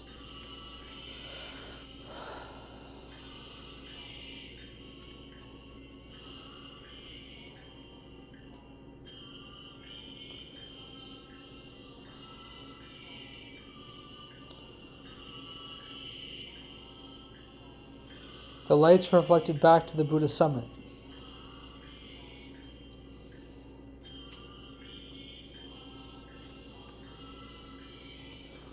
They were transformed into a gold platform that resembled Mount Sumeru. On the platform, the pure and wonderful lands of all the Buddhas in the 10 directions appeared. Some of these lands were made of the 7 jewels. Some lands were fully covered with lotuses.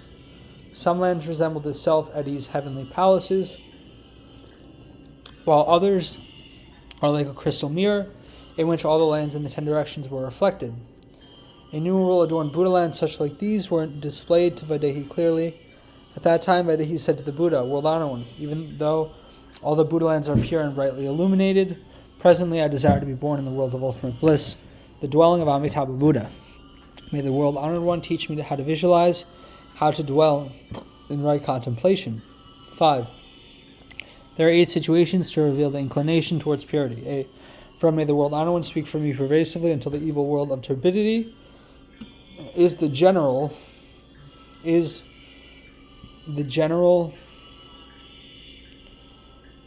request of the Queen.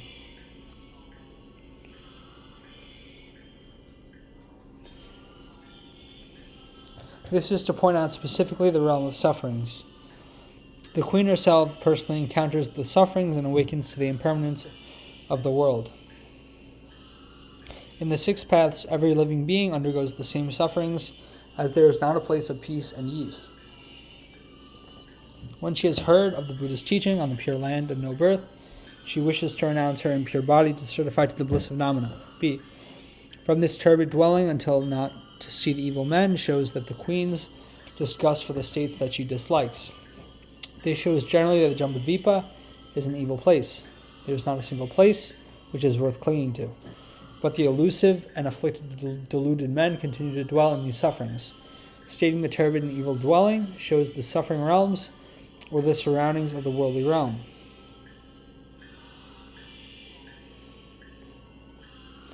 They are the places of reliance for all living beings, the place where they stay. Stating the hell and others until the 3 lower grades shows the most acute sufferings. Stating this filled to the brim means that the 3 suffering gatherings are not limited to Jambudvipa. Even in the Saha world, it is full of evils pervasively.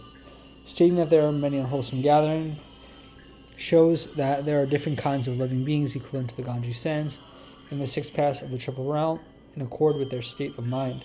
In the sutra it is thus stated, our karma adorns our consciousness. In every lifespan, wherever we may be in the various paths, we will reap the rewards and retribution in accordance with the conditions we have created. We might not even recognize each other, even when we meet face to face. When she says, may I in the future, and onward shows that the Queen truly penetrates the sufferings of the Saha world.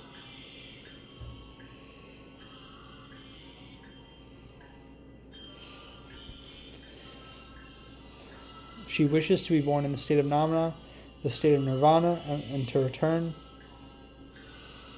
and to return to the permanent bliss forever. But the state of Namna is not easily attained by us. The sufferings and afflictions of the Sawa world cannot be renounced suddenly. It is necessary to bring forth the Vajra resolution to leave the origin of birth and death. If not, it will be impossible. So if we do not follow the kind honored one's advice, how can we leave suffering forever? She says, in future, I hope not to hear the evil sound, not to see the evil people. This refers to the evil sounds of the king Ajatasattu and Devadatta in killing the father and destroying the Sangha. She wishes that she will not see or hear such things again.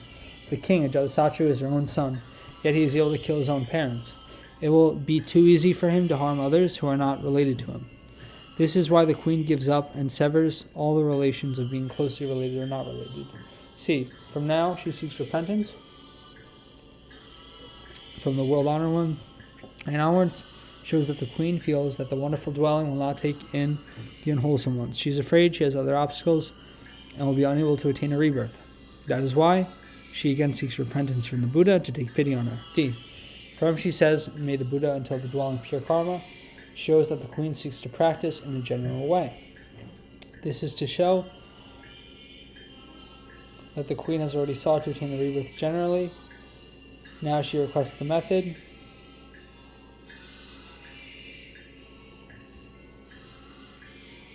She requests the method of practice to attain a rebirth. Stating the sun of the Buddha is an analogy of the Dharma with double meanings. For example, when the sun comes out, all the darkness is eradicated.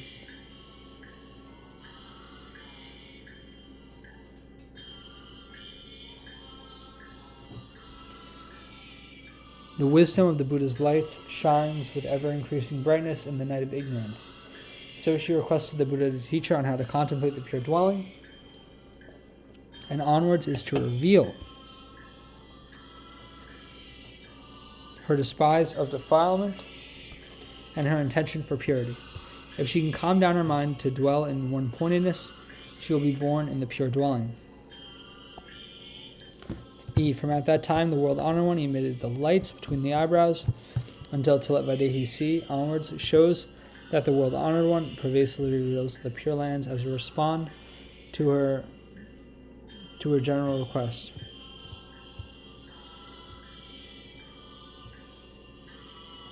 This means that the world honored one, on seeing the queen's intention to seek for a pure land,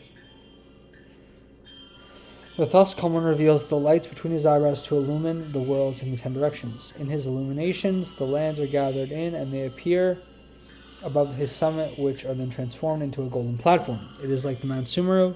Like means resemble. It resembles the Mount Sumeru. This mountain is narrow at the waist and expands widely above the waist. All the Buddha lands appear in this bright illumination. The lands are decorated with a varieties of adornments. With the spiritual power of the Buddha, the lands are clearly revealed. By relying on the Buddha's power, Vaidehi can see them clearly. Question. Vaidehi requested the Buddha to speak for her pervasively, the dwelling of no worries. Now why did the Buddha not speak about the place widely? Instead, he revealed them on the golden platform. What is the meaning behind this? Answer. This is to reveal the secret meaning of the thus come one. This is because of Vaidehi's request that the Pure Land door is opened up pervasively. If you were to talk to her generally, there might be doubts in her mind if she did not see with her own eyes. That is why every land is revealed before her, and she is allowed to choose what she desires. F. From at that time, Vaidehi said to the Buddha, until there is the bright illumination onwards, shows that the queen is able to feel the Buddha's kindness and see the manifestation. Generally. It shows that the queen is able to see generally the Buddha lands in the 10 directions, which are most adorned, yet they are still incomparable to the adornment of the world of ultimate bliss. That is why she said, now I desire to be born in the world of serenely blissful. Question. All the Buddhas in the 10 directions have severed their afflictions. They have perfected their practice and attained the Bodhi fruit, which should also be the same. So why are there the superior Pure Lands and the inferior Pure Lands? Answer. The Buddha is the king of the Dharma. He is all at ease in his spiritual penetration.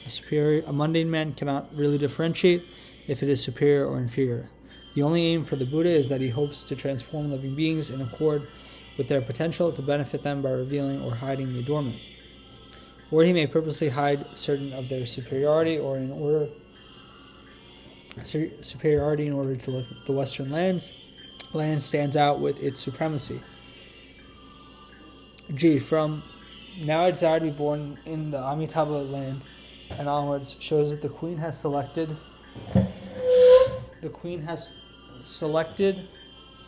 the land that she desires. This means that every vow of the 48 vows of Amitabha Buddha is replete with the enhancing factor of the supreme causes. By relying on the causes, the supreme practices are brought forth. By relying on the practice, the supreme fruition is its respond. By relying on the fruition, there is a respond of the supreme rewards. By relying on the rewards, the world of ultimate bliss comes forth. By relying on the world of ultimate bliss, the compassionate transformations are revealed and penetrated. By relying on the compassionate transformation, the door of wisdom is revealed. But as there is no ending in the compassionate mind, there will be the inexhaustible wisdom. With a mind which is replete with compassion and wisdom, the door of sweet dews is widely opened up. With this Dharma, it is able to moisturize and gather in living beings pervasively. In other sutras, there are many areas of exhortation, as all the sages single-mindedly point out this sutra, praise this sutra.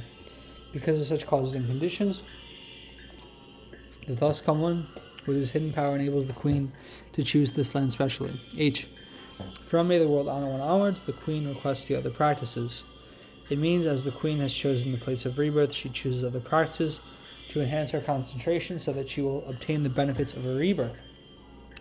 When she says, please teach me how to visualize, this is the four expedients of concentration and visualizing and mindful of the proper rewards and the dependent rewards of the four kinds of adornments. When she says, please teach me how to have proper mindfulness, it means the form of visualization gradually becomes more refined, awareness and thinking will become extinct.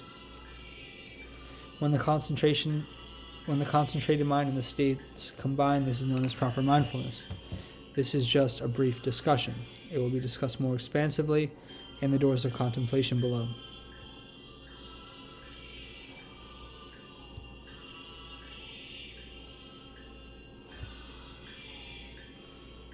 We should thus know. So even there are 8 varied senses, it is the end of the discussion on the conditions of wishing for purity. At that time the world honored one smiled with 5 colored lights emanating from his mouth.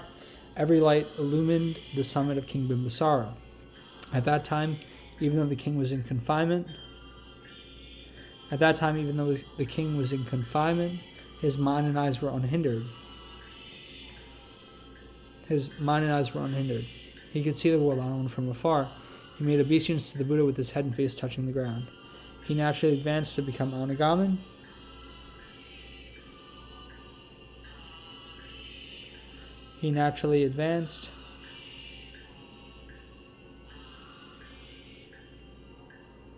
Until he became Anagamin.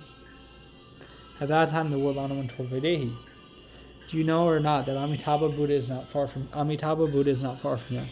You should contemplate clearly that land which is accomplished by pure karma. I will now speak for you pervasively all kinds of analogies. In this way, all the mundane men in the future world who desire to cultivate the pure karma will attain a rebirth in the Western Pure Land of ultimate bliss. Those who desire to be born in that land must cultivate the 3 blessings. 1. They are filial to their parents and take good care of them. They are respectful to their teachers and elders and attend to them gratefully. They are kind-hearted and abstain from killing by cultivating the 10 wholesome deeds. 2. They uphold the 3 refuges and are replete with the myriad precepts. They do not transgress the awesome deportment. 3.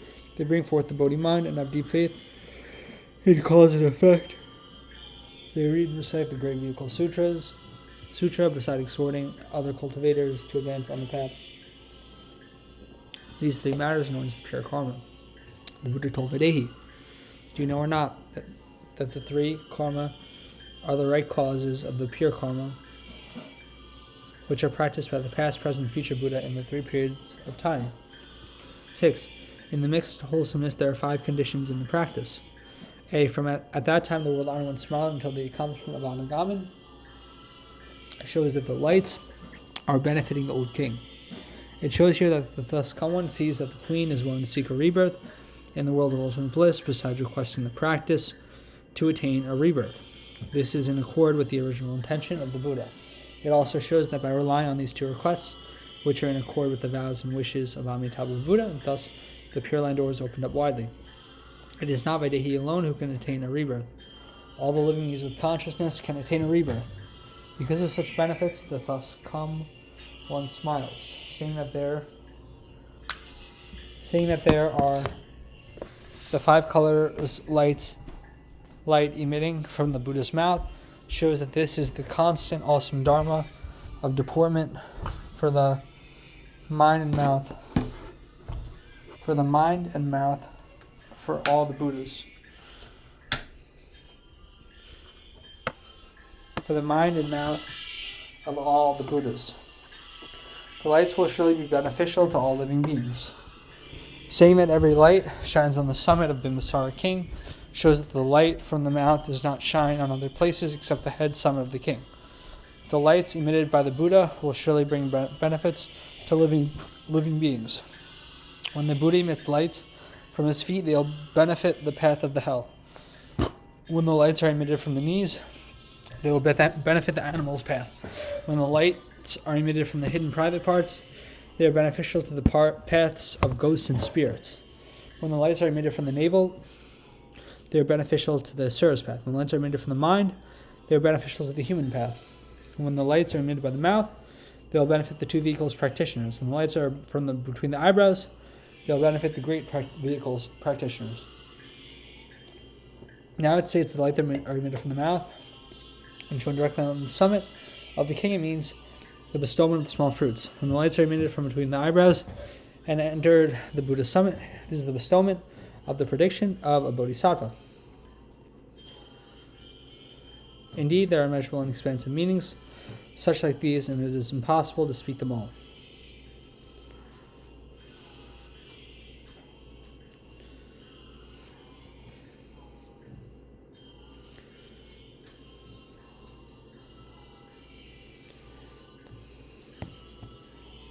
Saying that at that time the great king was kept in prison, and onwards shows that the lights shine on the king's summit and his mind eyes are opened.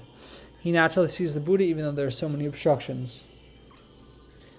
This shows that he sees the Buddha because of the lights. It is not something that he is expecting. With sincere respect, he takes refuge in the Buddha by bowing down, and immediately his practice is enhanced. He is certified to the 3rd fruition of Anagami. 2. From at that time the world honored went onwards until he spoke the various analogies, show that he is answering the queen's question, especially on other practices which are put forward by her. It shows that the thus come one disappeared from the vulture peak and appeared again in the palace. Until this passage the world honored was sitting silent. He had not spoken a word. In between the queen sought repentance until she asked the questions. The Buddha emitted the lights to reveal the lands, and others are spoken by Ananda, who followed the Buddha to the palace. Because of the causes and conditions for seeing these happenings, he told the great assembly in the vulture peak about this after he had returned to the mountain. So this passage appeared in the Sutra. We should thus know, as it is not the Buddha speaking about this, saying that at that time the world honored one told Vaidehi onwards, shows that the Buddha told her properly about Amitabha, Buddha who is not far away from here. This is to tell her the states of existence of the Pure Land, so that her mind has a reliance. There are 3 meanings. 1. Clarifying the land is not far away. Amitabha Buddha land is situated at a place after passing by 10 million kotis of lands.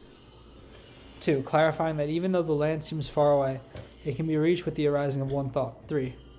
Clarifying that if Vaidehi and others, the future living beings who have affinities with the Buddha, who can be mindful of the land and Buddha, they will often see the land. Naturally, when the states of concentration are reached, this is the response they will obtain. Because of such meanings, the Buddha says that the land is not far away. Saying that you should gather in your mind and onward shows that the mundane men with afflictions and deep obstacles are down with a confused and dispersed mind. If they could not renounce the mind of chasing after the external states, the pure states cannot be revealed. This is rightly teaching us to calm down our mind and to concentrate on our practice. If we follow this method, it is known as the accomplishment of the pure karma, saying that presently I will speak for you and onwards, shows that the potential and conditions are not ripe, so he will not stress on the cultivation of the door on concentration. That is why the Buddha studies the potential, and he himself opens the practices of 3 blessings. 3. From he also enables the living beings of the future world until the land of ultimate bliss, shows that he is teaching in accord with the potential of living beings and exhorting them to cultivate so that they will be benefited. This means that the request of the queen has greatly and deeply benefited the living beings, and even those who transfer the merits and virtues will also attain a rebirth. 4. From those who desire to be born in that land until it is the pure karma, is the Buddha's exhortation to cultivate the conduct of 3 blessings. This is to clarify that the potential of all living beings can be categorized into 2. Concentrated, 1 concentrated, 2 dispersed. By relying on the practice of concentration, you will have no way to gather in all the living beings. That is why the Thus Come One brings forth the expedience to open up the 3 blessings to gather in those who have dispersed potential. He says if you desire to be born in that land, to show the place of refuge. Seeing that you should cultivate the 3 blessings is to show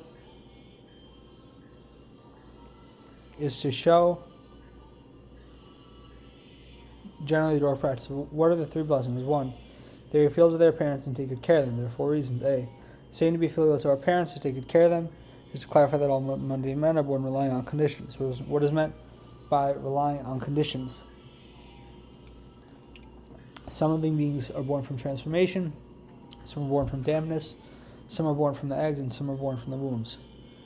In the 4 types of birth, every form of birth again consists of the other 4 births. This is widely explained in the Sutra of Thus Birth. Because of the related causes for one to be born, one will have parents.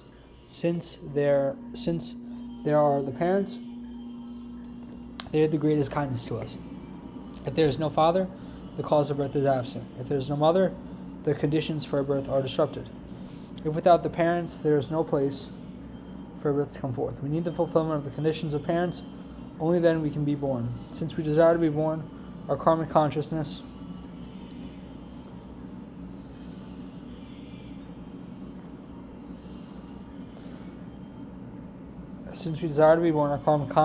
is the internal condition. The blood and sperms of our parents are the external conditions. With the harmony of causes and conditions, we will have this body. Because of such a reasoning, the kindness of our father and mother is the greatest. Our mother carries us for 10 months, and she experiences the greatest sufferings and afflictions while she is walking, standing, sitting, or lying down. Moreover, she is worried about the disaster of death when she is giving birth. After giving birth, she often sleeps with the urine and feces for 3 years.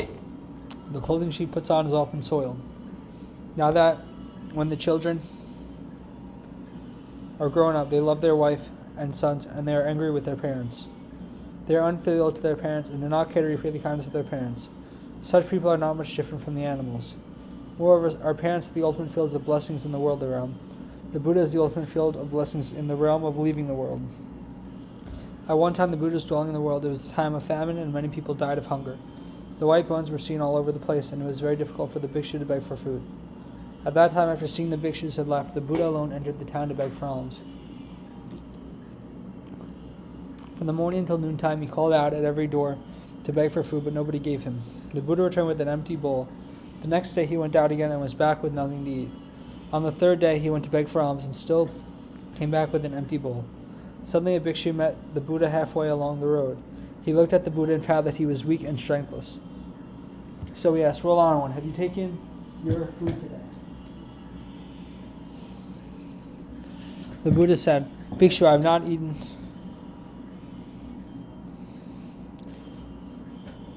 He looked at the Buddha and found that he was weak and strengthless. So he asked, "Roll on one, have you taken your food today?" The Buddha said, "Bhikshu, I have not eaten even 1 spoon of food for 3 days. Now I am hungry and strengthless. This is what I am telling you." After listening to this, the bhikshu could no longer control his tears. He was thus thinking, "The Buddha is the unsurpassed field of blessings who cares and protects all the living beings. I will now sell my 3 sashes to buy a bowl of rice as offerings to the Buddha. This is the right time to do so." After thinking in this way, he bought a bowl of rice for the Buddha and they quickly presented it to him. The Buddha knew about this, and yet he asked, Bhikshu, it is the famine time and most people died of hunger. Where did you get this bowl of pure rice? The Bhikshu told the Buddha what he had done. The Buddha said, Bhikshu, the 3 sashes are the signs of banners of all the Buddha in the 3 periods of time. The causes and conditions to possess 3 sashes are signs of extreme honor, invaluable and extreme gratitude. Now that you've exchanged them for this bowl of rice for me, I am most grateful of your kindness, but I am unable to digest it. The Bhikshu asked the Buddha is the field of blessings in the triple realm. You are the greatest sage among the sages, and now you say you cannot digest this rice. Besides the Buddha, who can really digest this food? The Buddha asked, Bhikshu, are your parents still around? He answered, yes, the Buddha said. Yes, the Buddha said you could offer it to your parents. The Bhikshu said, even the Buddha is able to digest this food. How can my parents digest it? The Buddha answered, they can digest the food. Why do I say so? It is because your parents give birth to your body. They are the greatest kindness towards you. As such, they are able to digest the food. The Buddha again asked again, do your parents have faith in the Buddha? The Bhikshu answered, no, they do not have faith in the Buddha. The Buddha said, now they will have faith. When they see that you are giving them the rice, they will be so happy. As such, they will bring forth the faith. First, you teach them to take the 3 refuges. Then they will be able to digest this food. At that time, the Bhikshu received the Buddha's teaching and left with a mind of faith and piety. Because of such a meaning, we should be filial and take good care of our parents. Moreover, the Buddha's mother, Queen Maya, passed away 7 days after giving birth to the Buddha. She was then born in the tri-streams of heaven. After the Buddha had attained Buddhahood, until the 15th day of the 4th month, he went to the tri-streams of heaven to speak the Dharma for his mother in the whole of the Vasa month. This is to repay the kindness of the mother for carrying him 10 months.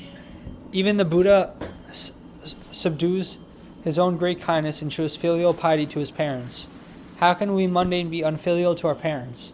That is why we should know that it is the deepest kindness that the deep kindness of our parents is truly heavy, extremely difficult to repay.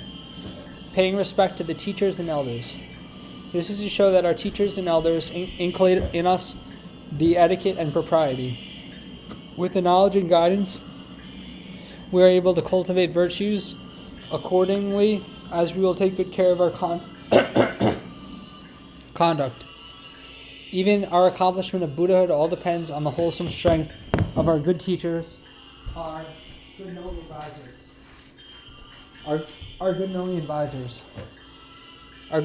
teachers are good knowing advisors. Our good teachers are good knowing advisors. We should pay respect to such great kindness especially. Filial piety towards our parents, respecting our teachers and elders, are known as the conduct of respect for those who are higher than us. To be replete with the kindness of not killing is to clarify all living beings love their life. On encountering evil conditions, they will surely run away with terror, trying to hide themselves to escape death. This is because all living beings want to protect their life. In the Sutra it is thus stated, all living beings love their life and they only wish to live on, so do not kill them. Do not hit them with the stick. Let us take the analogy that they are just like us, hoping to live on. This is an evidence. In the cultivation of 10 wholesome karma, shows us that killing is the heaviest evil karma in the 10 evils. That is why it is placed in front. In the 10 goodness, longevity is the most important, so it can be taken as a comparison. We will further discuss the 9 evils and 9 goodness in the 9 grades of lotuses expansively. This is the worldly goodness, or it is also known as to be kind to those below us. Second, stating the upholding of the 3 refuges shows that the worldly goodness is very minor, the rewards are incomplete. The virtues of precepts are most lofty, and they are able to bring forth the fruits of Bodhi. But the refuges and faith of living beings come from a gradual process, from the state of shallow precept practice until the deep faith and practice. That is why they are taught to take 3 refuges before the learning of myriad precepts. For example, the precept of taking the 3 refuges, the 5 precepts, the 8 precepts, the 5 precepts, the 8 precepts, the 220 precepts, the 500 precepts, Shramanera precepts, the 3 Bodhisattva precepts, the 10 unending precepts, and so on. That is why it is known as the repletion of the various precepts. Moreover, in every type of precept, some can uphold only a minor fraction, others can uphold more fraction, while there are those who fully uphold the precepts. Saying not transgressing the awesome deportments means that we take care of the bodily karma, mouth karma, and mind karma while we are walking, standing, sitting, or lying down, because they are the expedients revealing the awesome deportment of the precepts. If we are able to uphold the light precepts, the heavy ones, the coarse and the fine ones,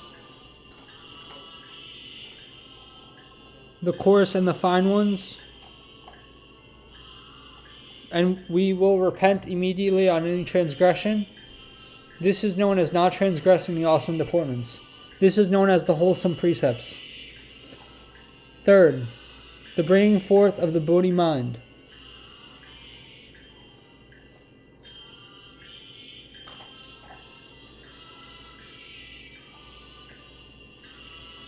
The bringing forth of the Bodhi mind. This is to clarify that the bringing forth of the great vehicle mind by living beings. It is not because of minor causes that they bring forth the magnificent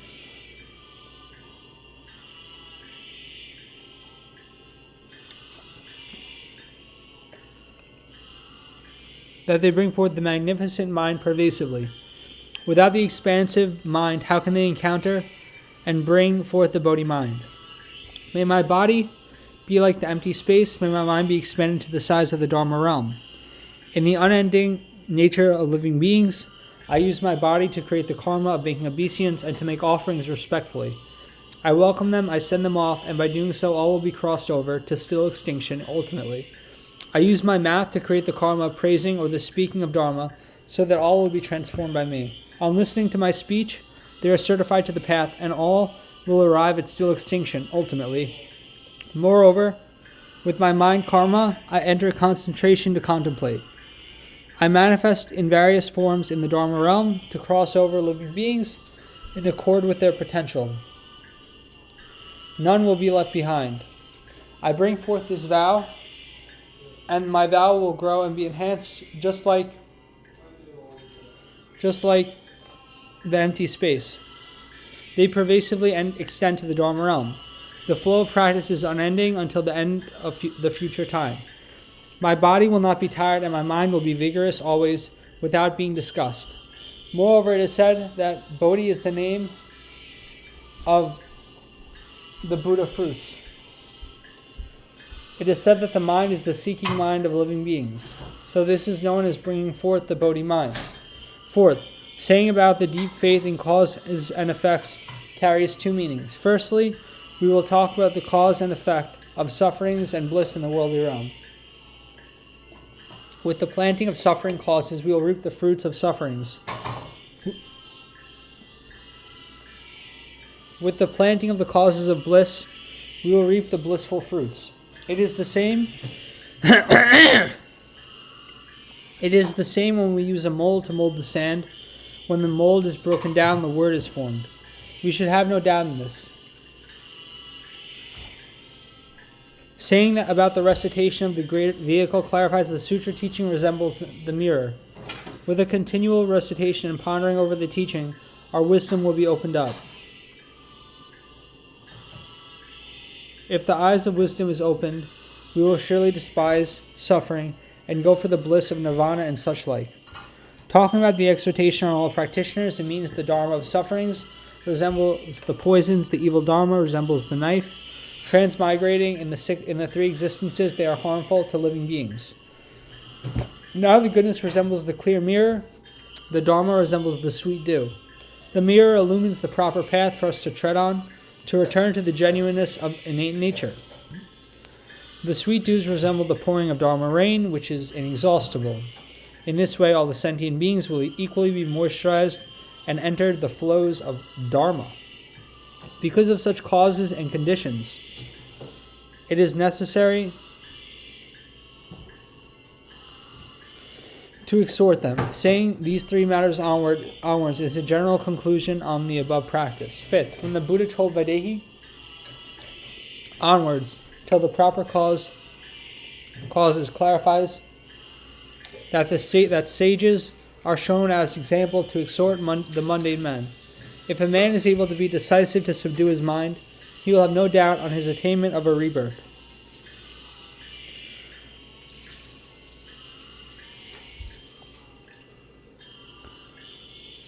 Even though there are the 5 different sentences, it is the end of the discussion on the mixed wholesomeness to show the conditions of practice. The Buddha told Ananda and Vaidehi, listen attentively, and think about my words. Now that thus come one will speak about the pure karma for the sake of all the future living beings who are harmed by the thieves of afflictions.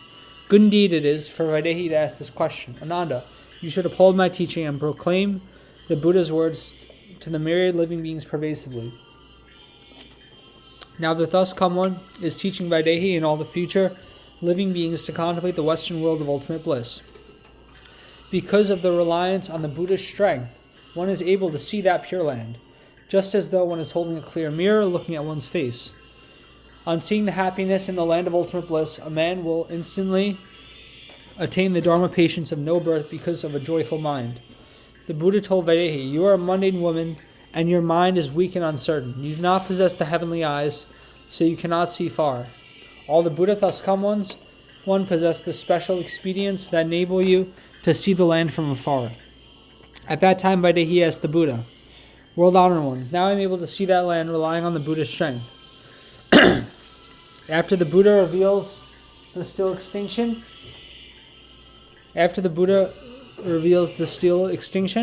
the evil and defiled living beings are oppressed by the 5 sufferings. How are they going to see Amitabha Buddha's world of ultimate bliss? 7. From the concentration wholesomeness, there are 7 conditions in contemplation. A. From the Buddha told Ananda until the pure karma shows that the Buddha asked them to listen carefully and allowed them to talk. Here is to clarify that Vaidehi seeks to make vows to be born in the world of ultimate bliss.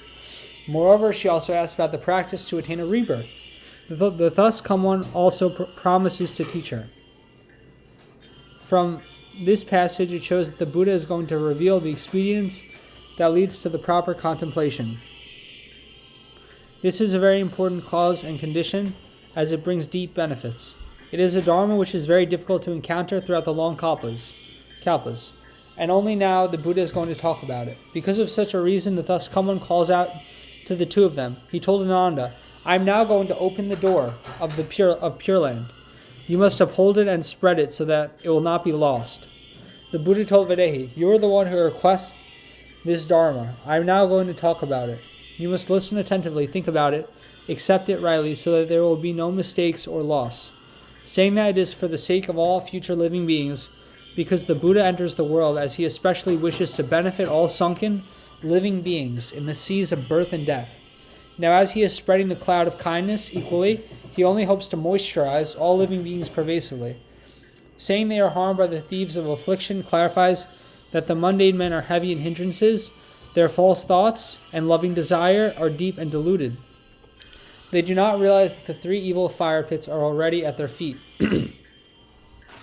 When they wish to practice in accord with conditions, hoping to advance on the path to earn the Dharma wealth, the 6 thieves know about this and they come forth to attack, so that they will lose this Dharma wealth. So how can they be free from worries and sufferings?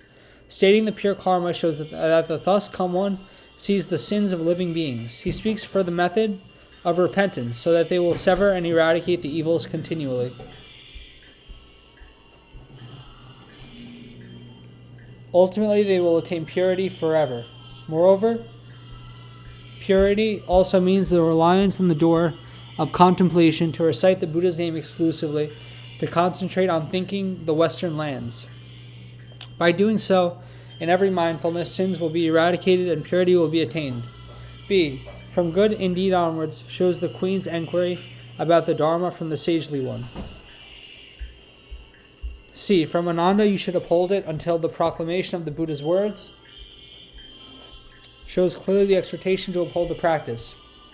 This Dharma is very profound and important, so it should be spread widely. This means that before the thus come one speaks, generally so that the audience will listen calmly.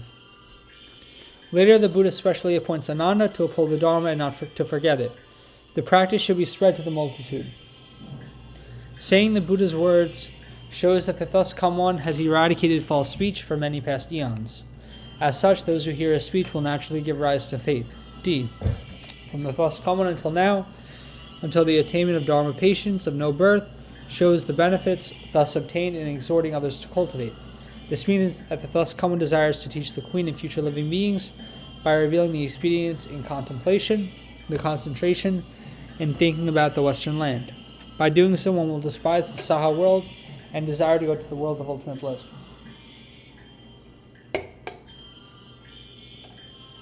Saying that with the reliance on the Buddha's strength and onwards shows that the karmic hindrance of living beings is most frightening. They are like the men who are born blind. They say it is too far, as they cannot even see their own palms. For them, the other lands, in other directions, they say it is thousands of miles away, as an analogy, but in actuality, it is only separated by the bamboo bark. What is more for the mundane men to understand the states of the Buddha?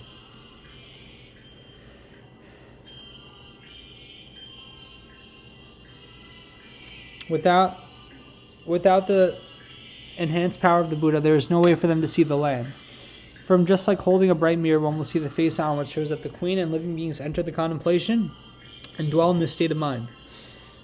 Their mind is unmoving. When the mind and states are in the same frequency, everything will be revealed.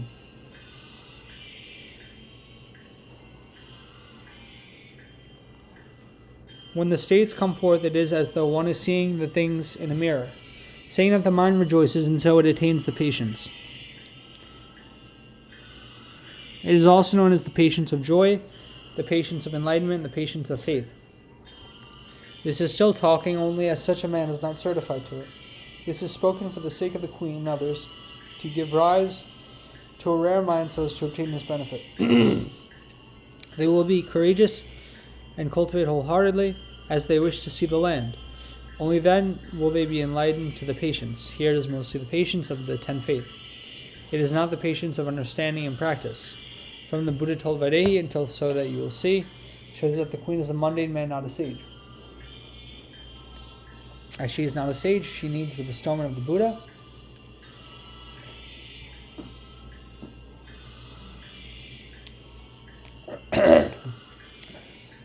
So as to see the land as it is far away.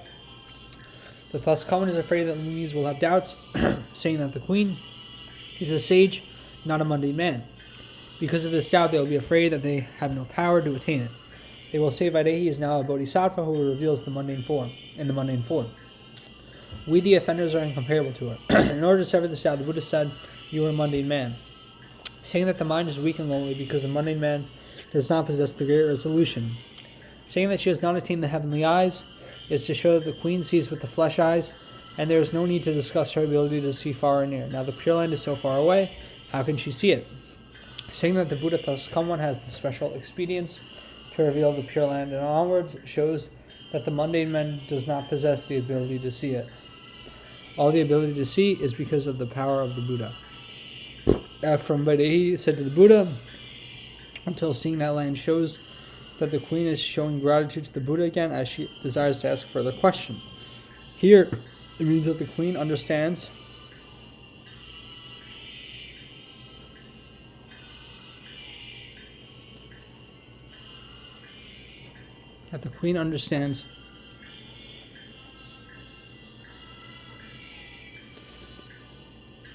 understands the meaning of the Buddha. For example, she feels she has the ability to see the lands on the bright platform. After the explanation of the world honor one, only then she realizes that this is the kindness of the Buddha. So in this way, when the Buddha is in the world, the living beings with the bestowment of the Buddha are able to see the Western land. When the Buddha enters nirvana, there is no one to confer this power on the living beings. How then can they see the pure land? G. From if after the still extinction of the Buddha until the world of ultimate bliss, shows that the queen is endowed with a compassionate mind. She wishes all living beings will attain a rebirth just like her. In this way, they will leave the Saha forever and dwell permanently in the calm and bliss of the Pure Land. This shows that the thus come one desires to cross over all living beings in the future without respite. But as the world keeps on changing, the living beings are lacking in blessings. That is why the thus come one by himself cuts down the lifespan which is able to abide forever in the world and leads a life of a human being. In this way, he is able to subdue those who are arrogant by revealing impermanence, transform the stubborn and unteachable beings so that all will attain still extinction. That is why it is said here after the nirvana of the Buddha, saying all the living beings shows that the thus come one sees that the living beings have no place of refuge if he stops transforming them. All the myriad kinds of living beings will transmigrate pitifully, unceasingly on the six paths. All the myriad kinds of living beings will transmigrate pitifully and unceasingly on the six paths. Saying that they are evil, turbid, and wholesome is to show the five turbidities, namely 1. The turbidity of kalpa, 2. The turbidity of living beings, 3. The turbidity of views, 4. The turbidity of afflictions, 5. The turbidity of a lifespan. Let us discuss the turbidity of kalpa. In actuality, the kalpa is not turbid. It is only at the decreasing kalpa that the evils will be increased. Talking about the turbidity of living beings, all living beings are pure and wholesome at the beginning of the kalpa, but at the end of the kalpa, the 10 evils of living beings will be getting worse. Talking about turbidity of views, it means that we see all our evils as good, while even others are without any wrong, we will see them as being bad. Saying about the turbidity of afflictions, it means that this kalpa ending age, the evil nature of living beings, is very difficult to change. On facing the 6 states, the roots will give rise to greed and anger quickly. Saying about the turbidity of a lifespan, from the turbidity of views and afflictions, most living beings commit the karma of killing and harming without a care for kindness, gratitude, or nurturing. Since they have committed the severing of others' lifespan, yet they wish to have a long life, how can this be obtained? Turbidity means that the body is unwholesome. Here's the end of the brief discussion on the meaning of the 5 turbidities. Saying being oppressed by the 5 sufferings means that in addition to the 5 sufferings of birth, old age, sickness, death, and the departure of our loved ones, there are the 3 sufferings. The 3 sufferings are the burning sufferings of the 5 skandhas, the sufferings of seeking and not getting, and the sufferings of meeting the hateful enemies. Altogether, there are the 8 sufferings. These 5 turbidities, the 8 sufferings, are equally experienced by all in the 6 paths. None of them can escape. All living beings are often pressurized by them. If they do not experience these sufferings, they are no more mundane men. Saying how to see it onwards shows that the Queen gives the examples of beings who are heavy in karmic offenses and who do not have the opportunity to see the Buddha. She said, without the power of the Buddha, how are they going to see that land? There are the 7 different situations, and it is the end of the expansive discussion on the wholesomeness of concentration to reveal the conditions of contemplation. The first is the preface for the certification of faith. Next is the preface before the proper teaching. It is followed by the preface of bringing forth mind. Even though the 3 practices are different, it is the end of the discussion on preface. The end of chapter 2 on the 4 primal teachings, the meaning of practice. Namo Amitabha.